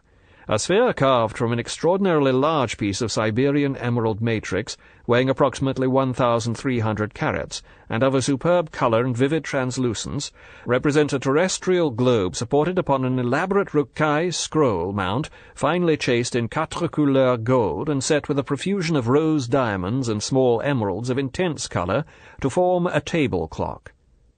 Around this mount 6 gold putti disport themselves among cloud forms which are naturalistically rendered in carved rock crystal, finished, matte, and veined with fine lines of tiny rose diamonds. The globe itself, the surface of which is meticulously engraved with a map of the world, with the principal cities indicated by brilliant diamonds embedded within gold collets, rotates mechanically on an axis controlled by a small clock movement, by G. Moser, signed, which is concealed in the base, and is girdled by a fixed gold belt enamelled opalescent oyster, along a reserved path in Champlevé technique over a moiré guichage, with painted Roman numerals in pale sepia enamel serving as the dial of the clock, and a single triangular pigeon-blood Burma ruby of about 5 carats set into the surface of the orb, pointing the hour. Height 7½ inches, workmaster Henrik Wigström. In the original double-opening white velvet satin-lined oviform case, with the gold key fitted in the base. The theme of this magnificent sphere is one that had inspired Fabergé some 15 years earlier, as evidenced in the miniature terrestrial globe which forms part of the royal collection at Sandringham. See Plate 280 in The Art of Carl Fabergé by A. Kenneth Snowman. After a brief and searching glance round the room, Mr. Wilson banged his hammer softly. Lot 42, an object of vertu by Carl Fabergé. A pause. £20,000 I am bid. Mr. Snowman whispered to Bond. That means he's probably got a bid of at least 50. This is simply to get things moving. Catalogues fluttered. And 30, 40, £50,000 I'm bid, and 60, 70, and £80,000, and 90. A pause, and then £100,000 I'm bid. There was a rattle of applause round the room. The cameras had swivelled to a youngish man, one of 3, on a raised platform to the left of the auctioneer, who was speaking softly into telephones. Mr. Snowman commented, "That's one of Sotheby's young men.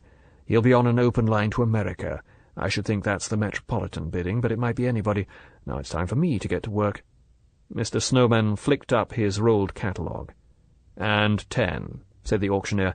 The man spoke into his telephone and nodded. "And 20. Again a flick from Mr. Snowman. "And 30. The man on the telephone seemed to be speaking rather more words than before into his mouthpiece, perhaps giving his estimate of how much further the price was likely to go. He gave a slight shake of his head in the direction of the auctioneer, and Peter Wilson looked away from him and round the room. £130,000 I am bid, he repeated quietly. Mr. Snowman said softly to Bond, Now you'd better watch out. America seems to have signed off. It's time for your man to start pushing me." James Bond slid out of his place and went and stood amongst a group of reporters in a corner to the left of the rostrum. Peter Wilson's eyes were directed towards the far right-hand corner of the room. Bond could detect no movement, but the auctioneer announced, "And £40,000. He looked down at Mr. Snowman. After a long pause, Mr. Snowman raised 5 fingers. Bond guessed that this was part of his process of putting the heat on.